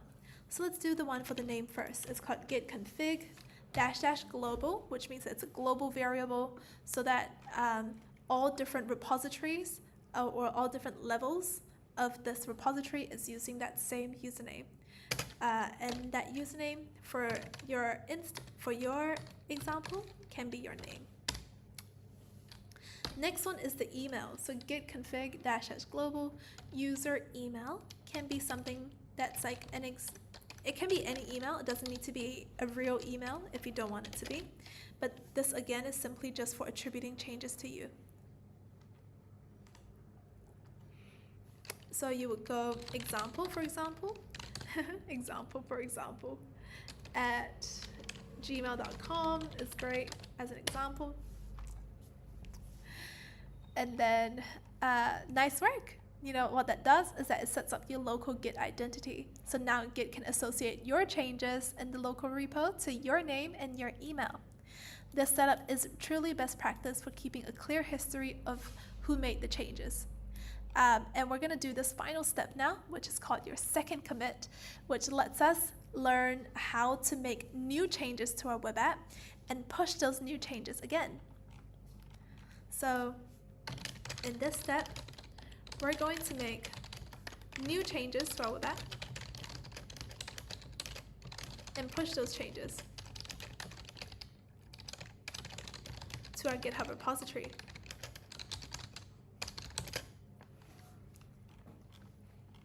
Okay, so please keep your GitHub page open, while you're here. But we're going to switch back to our EC2 instances VS Code window.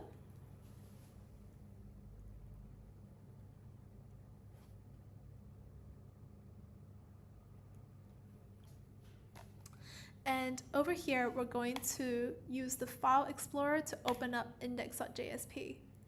And this is going to be the file that we want to change again. So let's add a new line that says, if you see this line in GitHub, it means that your latest changes are getting pushed to your cloud repository. Ooh, interesting. So we're going to make a new change to index.jsp. We're going to save this change by pressing Ctrl S on our keyboard. And once you've made this change, let's run back into GitHub. Can you see the change there? Refresh it. Not yet. We can't seem to see the change in our GitHub repository yet. Why is that? Why can't we see this change that we just made? I thought a GitHub repository is about tracking changes. So your GitHub repository is not going to see any of those changes because right now you're just updating your local repository. You still need to do git add to state your changes, git commit to save those changes, and then git push to push those changes. Those three commands are still key and golden before you can actually push those changes over to your GitHub repository. So let's give that a go. Let us actually just run git add in our terminal.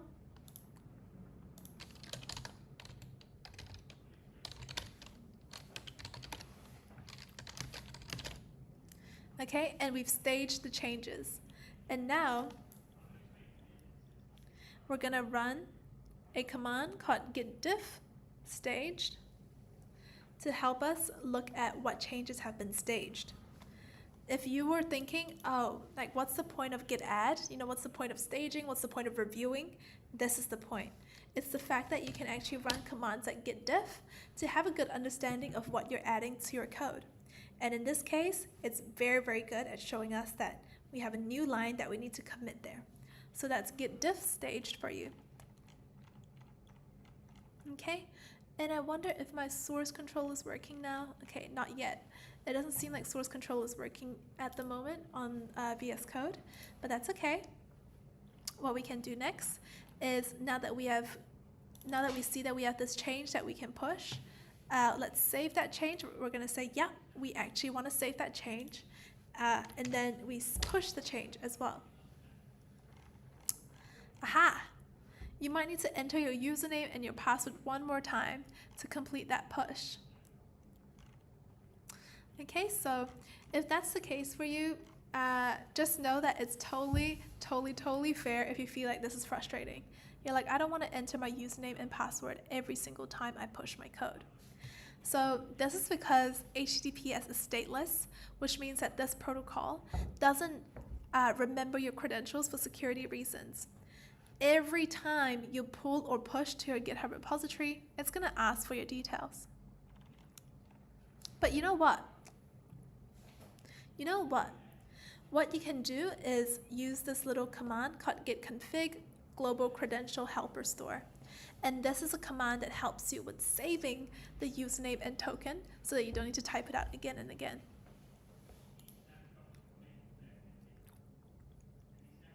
I think how to do this is you need to run this command first, git config first. And then once git config is waking up and ready to save your username and password, we run git push so that we put those details through. And we're going to say, yep, our username is natnextwork1. What is your username? Put in your username here. And then for the password, we're going to reuse that personal access token. Oh, I think I actually put that personal access token away. Well, that's totally okay. If you lost your personal access token like me, I think I actually closed the tab without actually saving that token somewhere, which I should have done. But if you're like me, it's easy. All you gotta do is go back to that classic tokens page, and I really like this note, so I'm gonna keep it, but you can delete that token, delete it off, and then generate a new one straight away.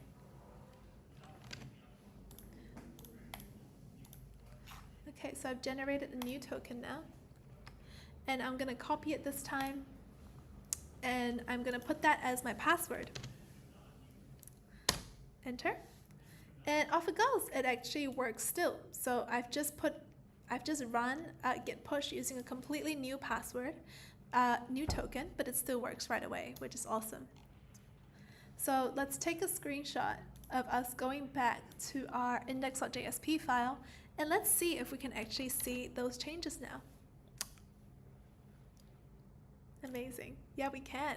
If you see this line in GitHub, that means your latest changes are getting pushed to your cloud repo. That is a huge success. We can see it. That's amazing. So let's take a screenshot of that, and let's add that to our documentation. Okay, and what is our goal today? We wanted to see Git working in action. So we made another change to our index.jsp file. We couldn't see the changes in our repository initially because we hadn't added, committed, or pushed those changes.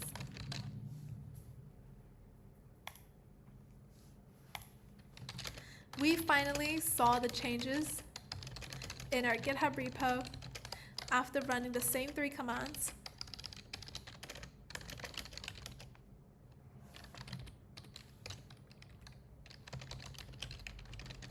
And then refreshing index.jsp in our GitHub repository.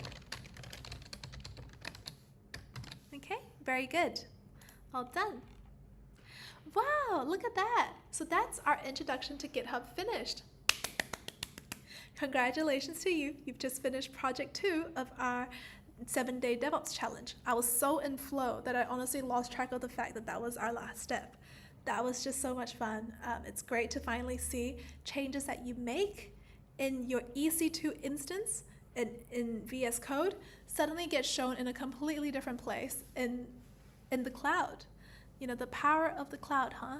It's just crazy to see those code changes show up in a repository like this. It's amazing. Great question from Relvin for asking, where can I watch day 1 of the 7-day DevOps challenge? Oh, let me send it to you. Every single day of that 7-day DevOps challenge, you can find in Nextwork's live tab. So if you go into YouTube and you have Nextwork in front of you, there is this live tab that has all of our projects, past, present, and future. You know, even the ones that are upcoming is scheduled here. The ones I'm going live with is this one. Hey, this feels like a bit of an Inception vibe. No, not Inception. Oh, it is Inception, yes. It gives me Inception vibes. And these are some 24-hour lives we've also set up so that you can watch, you can kind of get like an Easter egg project at any time when you click in. But this is day 1 over here. And I'm just gonna send the link to that in the chat as well. Awesome. Okay, everyone. So now that we have finished our main project, what should we do? Is this it? Is this goodbye? No, it's not. We have another secret mission today. Let's go, secret mission. And our secret mission is to add a shiny cherry on top to our GitHub repository because we're going to write a README file for our repository. If you don't know what README files are, don't you worry. We're going to do this from scratch together. And it's actually very, very simple. So, in this secret mission, we're creating a README file.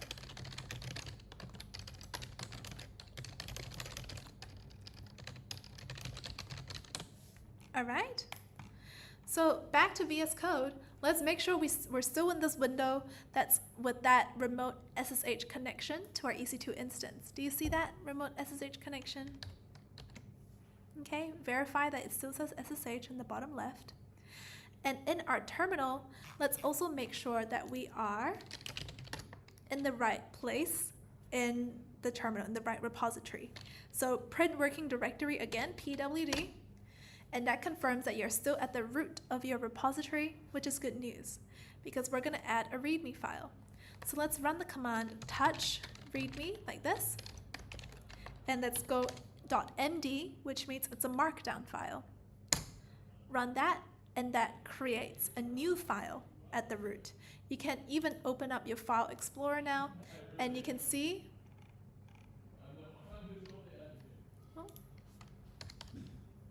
your README file at the bottom here. Ta-da! Here's your README file that you just created. Now, if you're new to README, README is like a document that introduces and explains your project, and it's usually a must-have for GitHub repositories.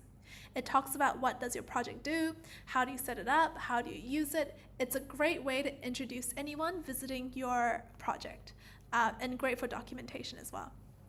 So, having a README is super common practice in software development when recruiters or potential collaborators that want to work with you look at your project.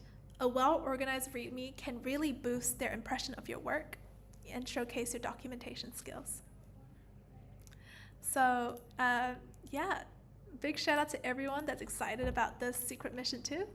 And let us get started with our README file. as a finishing touch to our GitHub repository, we added a README file, which is a document that lives at the root of our repository and introduces our project, what it does,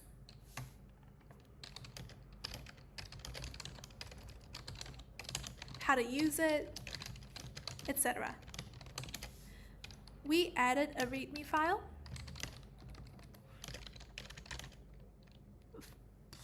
We added a README file by running the command touch readme.markdown in our EC2 instances terminal.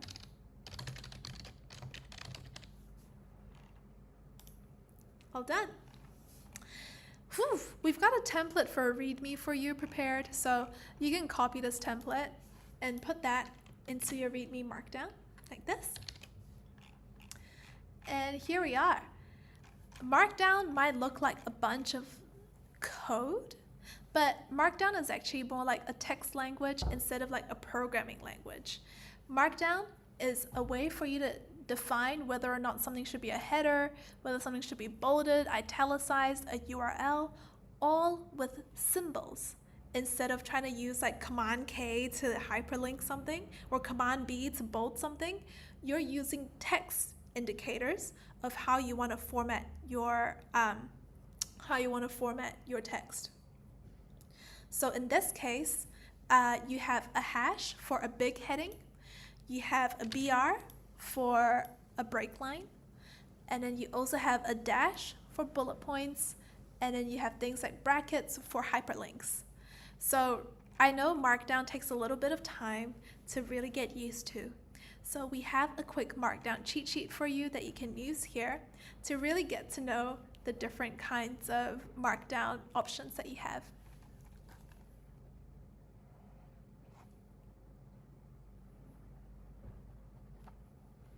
And just answering a few questions that we have in the chat here. Can I see the secret mission from the top? Oh yeah, if you'd like to see the introduction, here it is. It's about setting up your GitHub repositories README file. Let me know what else you wanted to see there, Sachin. What is it? What is a README file? So we talked about it just a little second ago. So here's your definition of a README file.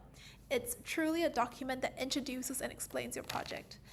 If you go to any project's README, any like popular project that's out there, you should be able to find a README. So this is another GitHub repository that we used for an AI project. So this is not my GitHub repository, but this is someone else's GitHub repository. But as you can see, you have all this code, right? And you're like, what the heck, where do I even start? How do I even make sense of this? It's a bit confusing to look at with no context. So that's why READMEs exist. See, it says README like this. So this is a professional README file that introduces the project, tells you what it's for, tells you how to use it, gives you a demo. It even gives you like the step-by-step installation guide, which is classic for a README file. So this is a README. It kind of introduces your project and tells people how you can use it. Okay, so in our example, Skizzers, answering your question as well, this README template is inside our secret mission. So you will need to unlock the secret mission, which is something that pro students have access to at next work. So if you'd like, you can always try to generate your own README template. Otherwise, this template that we're using is available inside the secret mission. Cool? So with this template that you've set up, you have this cheat sheet that tells you how you can use Markdown to format your text. You see how you have image captions. You can put in images like this. You can use backticks for inline code blocks. You can use triple backticks for multi-line code like this. And then a little arrow thing for block quotes like this one. So let us talk about a README file and edit ours in just a second. My README is written in Markdown because that is the common text language that lets us format text in a document. Special characters can help you format text in Markdown, such as a backtick for quote for code,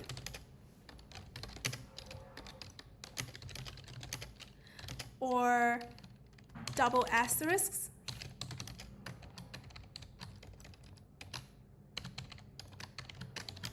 for bolding, and more. But I'm just keen to get straight into it. Let's complete this README template by having a bit of fun here and saying, and updating it. So we have a contact section that says, if you have any questions or comments about the Nixwick web project, please contact me. So you can say about my CI/CD project if you like. Just make this yours, you know. Please contact your name, so you can put in your name and your email.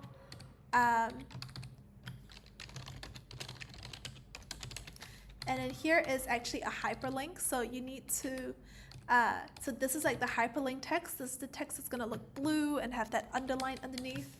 And then the one in brackets says, where do you wanna take them to? So we're gonna say, we're gonna take them to email at example.com if they click on this link. Now, this is the time where you can pause this video and spend the time to talk a little bit more about your project and what you've learned. So in introduction, I challenge you to add 2 bullet points on why you're doing this project or how it fits into your career or personal growth goals. So in this example, you can say, I'm doing this project to learn more about CI/CD and get hands-on experience in automating the flow from developing code to deployed web app. Okay? This fits into my career goals, for example, because I want to become a DevOps engineer in 2025 or this year. Okay, and you can add some technologies in here as well. We've just put in the baseline technologies for this CI/CD pipeline series, but you can add some other things. You can say, what else did you use? You also use key pairs, SSH connections. You know, you've also used, what else? We also installed Git, Maven and Java to generate the web app. So there are lots of different kinds of tools that you can mention here as well and explain. So for setup, this is kind of like your explanation for how you can set up this project. You can also add some troubleshooting tips that you might have. So you can say things like, if you want to SSH connect to an instance, by the way, here's a tip, and you can talk about how you might have overcome an error when you try to connect to an EC2 instance. Now for the contact page here, back here, I would highly recommend just adding a link to your LinkedIn profile.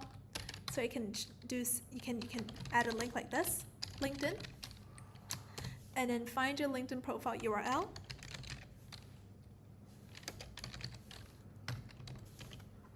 And put that inside the brackets.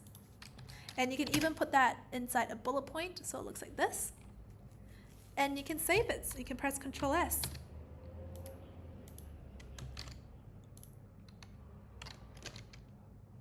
Now, the cool thing about VS Code is that if you press something like Control-Shift-V or Command-Shift-V, you can preview the file.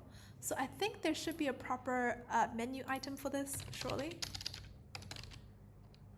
can't seem to find it. But for the keyboard shortcuts, it's Command-Shift-V or Control-Shift-V. And here you can preview your file. See?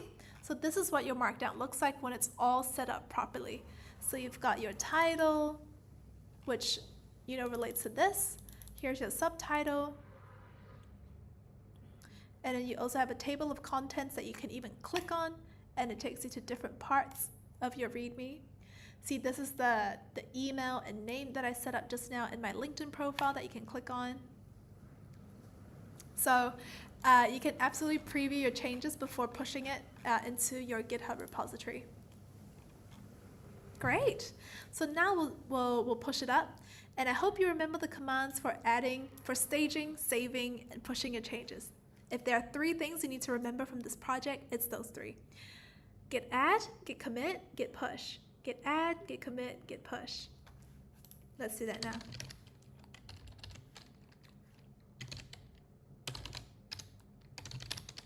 First command, git add, adds all the changes you've made to the staging area for review. And then you can even run git diff -- stage like this to review that, yes, you've created a whole README file, okay? And you can even press WQ to quit reading mode and go back to running your next command.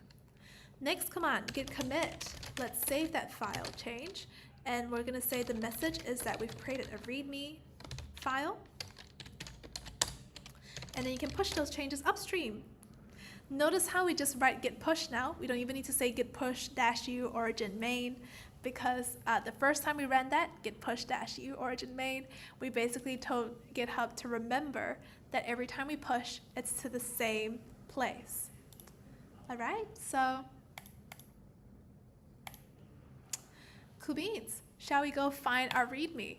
It's all pushed now. So look at this. Our README is now in our project, and it looks amazing. What a great addition to your project to really make it feel official and fresh and cool.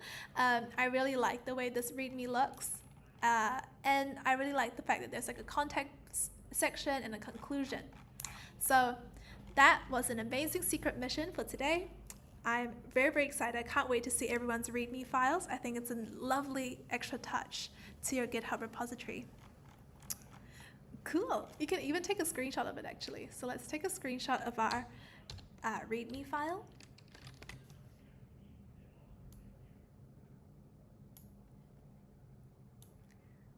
Oh, cool. Big shout out to all the love in the chat. Thank you. Go Amber. Thank you. And we got Tim Timo AI Studio saying cool. I think so too. All right, so what's inside your README? Our README file has 6 sections that outline a table of contents, an introduction, technologies, i.e. the AWS services we use,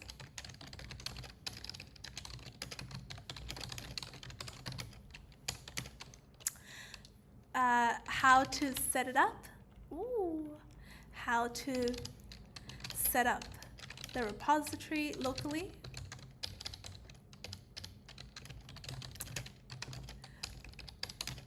and then a section for contacting ourselves.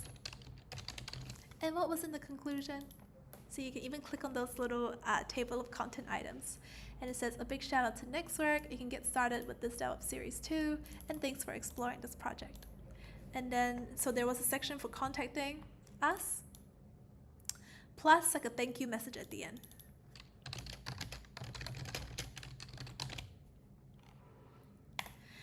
Woohoo! That was awesome. Congrats, everyone. Thank you so much for doing this project with me. And we're now ready to start deleting all our resources for this project. Now, please make sure to delete your resources to avoid charges to your AWS account. And just know that if you are doing day 3 of the 7-day DevOps challenge tomorrow, yes, the next project is also going to pick up right where we left off today. So you don't have to delete all your resources if you know for sure you're really going to come back the next day, but you truly have to promise yourself you're coming back tomorrow. Otherwise, my personal recommendation is that you delete everything. I totally understand though, if you're like, oh, tomorrow I'm really short on time. I don't have all the time to reset up the project from scratch, so maybe I'll just save it, but I'll make sure to come back. If that's you, I'd recommend keeping your resources. But if you have the capacity to redo the setup for the series so far in the next project, I recommend it. The repeating of steps, doing something again, is incredibly, incredibly good for your learning. And you can challenge yourself to try do things with less guidance the next time round. So that's my challenge to you.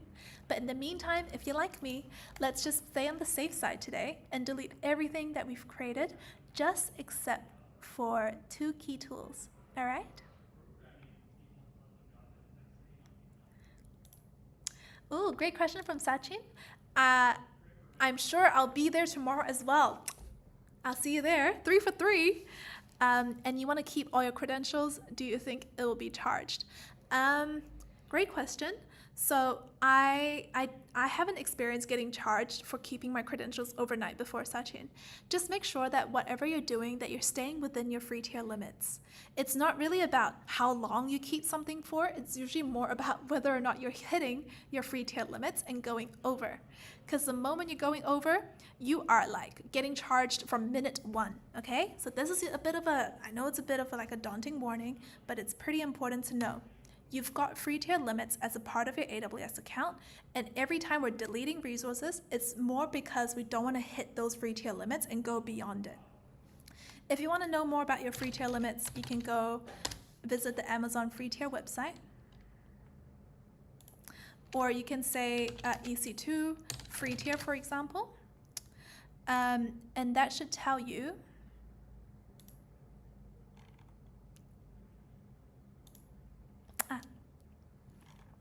great stuff. So that should tell you that you have 750 hours of using EC2 for free. If that's you, and you're like, I'm gonna spend less than 750 hours running instances this month, you can easily keep your instance without getting charged.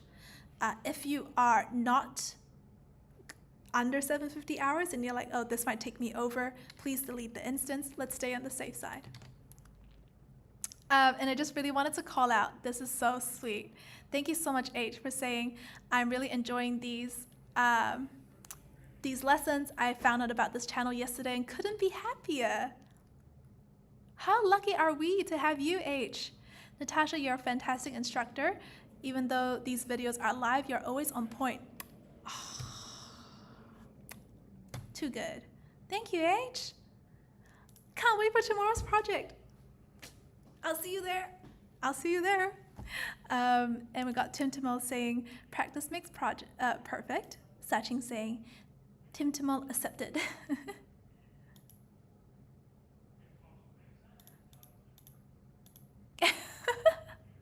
Practice makes parfait. Awesome. Let's not forget to delete our things. I'm not gonna be distracted. I swear there was this one time where I was so excited about the chat, I almost forgot to delete my instances, and that is, I've got a duty here, guys. I'm gonna make sure I show you guys how to delete your instances so we all stay on the safe side. So in your EC2 instances dashboard, make sure to tick your instance like this, and then you're gonna select instance state, and then you're gonna select terminate to delete your EC2 instance. We're deleting the instance. Yeah, we are. We're gonna delete the instance. And the cool thing is, straight away our connection is gonna get cut off. You're gonna hear from VS Code that like, I can't connect to your instance anymore, by the way. It's gonna say that to you. And that's totally okay if it does that. Okay, it's gonna tell you that it can't connect anymore. It reacts so quickly. Like the moment you terminate it, that connection is gone. But once you terminate that, we've got something else to do, guys. Let's not leave yet. There's one more thing to delete, and that's the key pair. So let us scroll all the way down to that key pair section of our sidebar. still in the EC2 dashboard, click on key pairs, please. And let us select the key pair and select actions, delete. Let's delete the key pair today. All right, let's enter delete and press delete here. Key pair gone. Now, you're definitely not going to get charged for the resources that you've used today. And the cool thing is, oh, and also actually, something I recommend is if you were to delete your private key, if you were to delete your key pair, it doesn't automatically delete your private key, this key that you've downloaded. So I'd also recommend deleting this, because otherwise you have like a bunch of random private keys and you're like, which one is the one that's active? Which one's the one that's deleted? It's hard to tell when you have a lot. So delete that off of your computer as well. And that's your deleting all done. That was pretty quick. VS Code and GitHub you can keep because they're always free. So we recommend keeping both. Now here's your hint. GitHub has stored all your code and it's free to keep. Do you know what's coming up? Do you know what's coming up? For the rest of this series, everything that we add to our web app, we're gonna push and keep in our GitHub repository so that in every project afterwards, instead of having to generate the web app from scratch again, we can simply retrieve the code from our GitHub repository. So our GitHub repository is gonna pay off its dividends, it's gonna pay off in spades across the rest of this series. It's gonna save us a lot of time because we do not need to rewrite our code anymore. We simply write it once, push and save it in our GitHub repository, and retrieve it in every project afterwards. So I love this setup with GitHub. I'm excited to do that for the first time with you guys in tomorrow's project. Okay, for now, let's recap today's work. Services we used were GitHub, for sure, Amazon EC2, which was our development instance. What else did we do? We also used key pairs.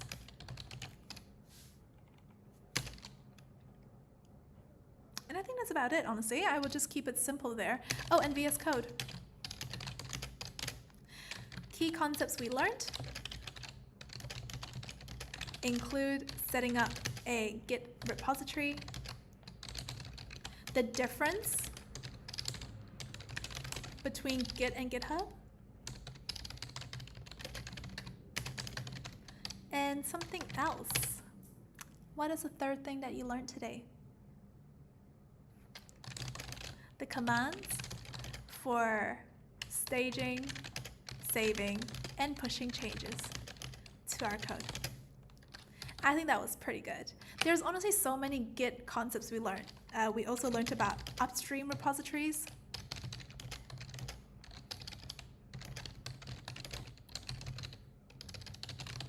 and setting up a remote origin. Yeah, we learned quite a bit about Git today, didn't we?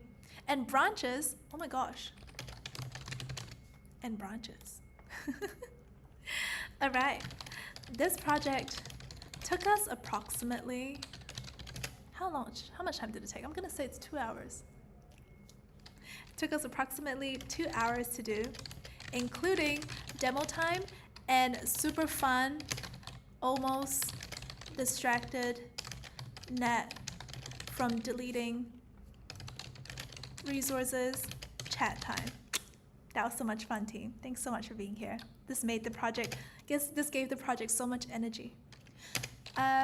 It was most rewarding. What was most rewarding to you?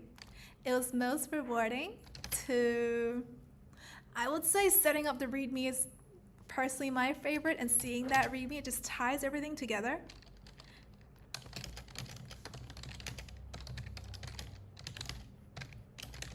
But what else was satisfying? I would say seeing the code pop up in our GitHub repository for the first time was great.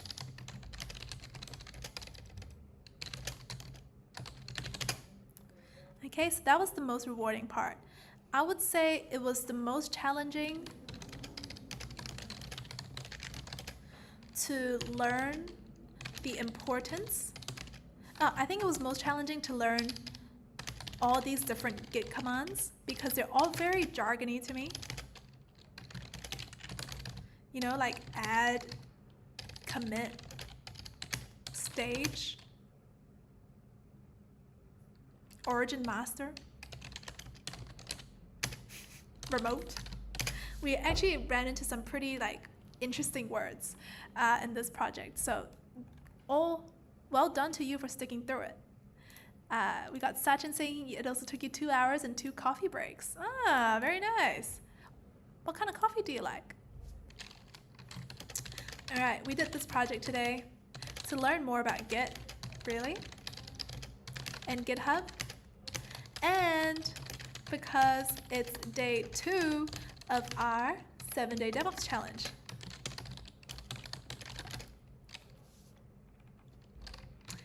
Excited to now have a repository that stores our web app's source code.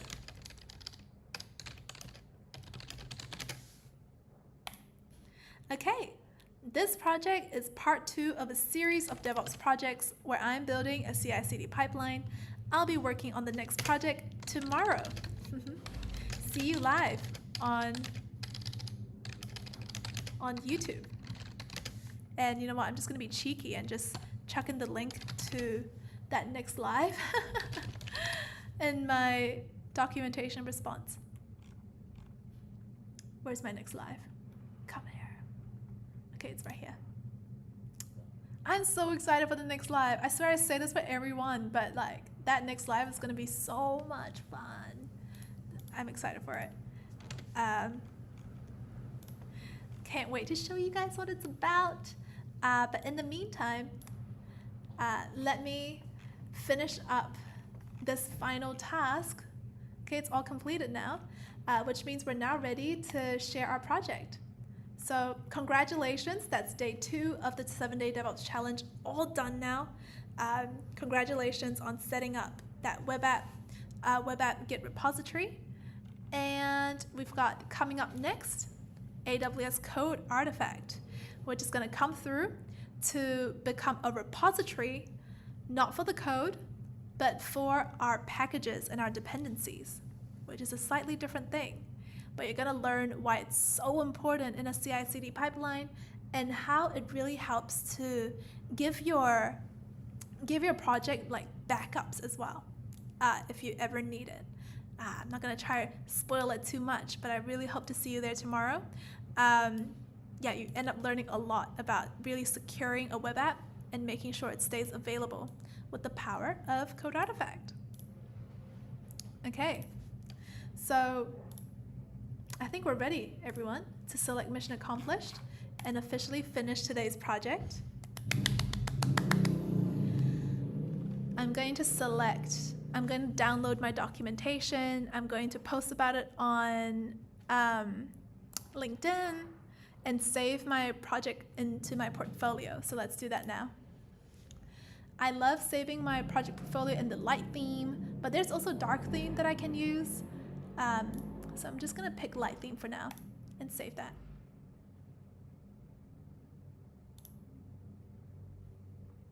Cool. And while it's saving, we can open up the LinkedIn post and have a look at that cheeky LinkedIn post.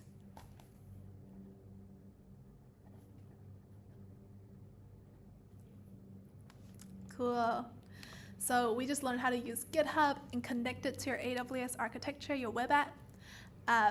This is a recap of everything that you did, and this is your chance to also attach your documentation. So you can attach a file here, and we're going to quickly go and save our documentation as a PDF so that we can access the PDF version of our document as well. And while that's saving as a PDF, I'm going to show you guys my portfolio because I think it's going to look super fly with this project in there too.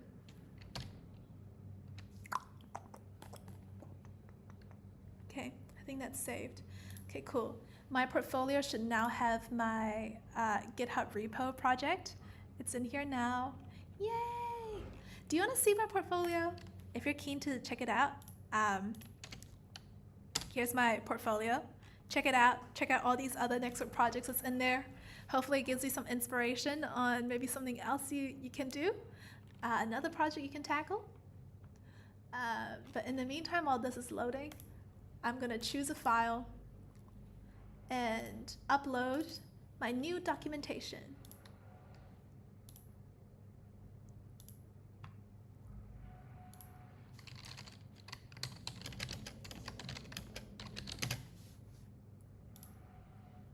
Aw, doesn't seem to be loading very well. Okay, that's okay. That's all good. Oh, that's all right.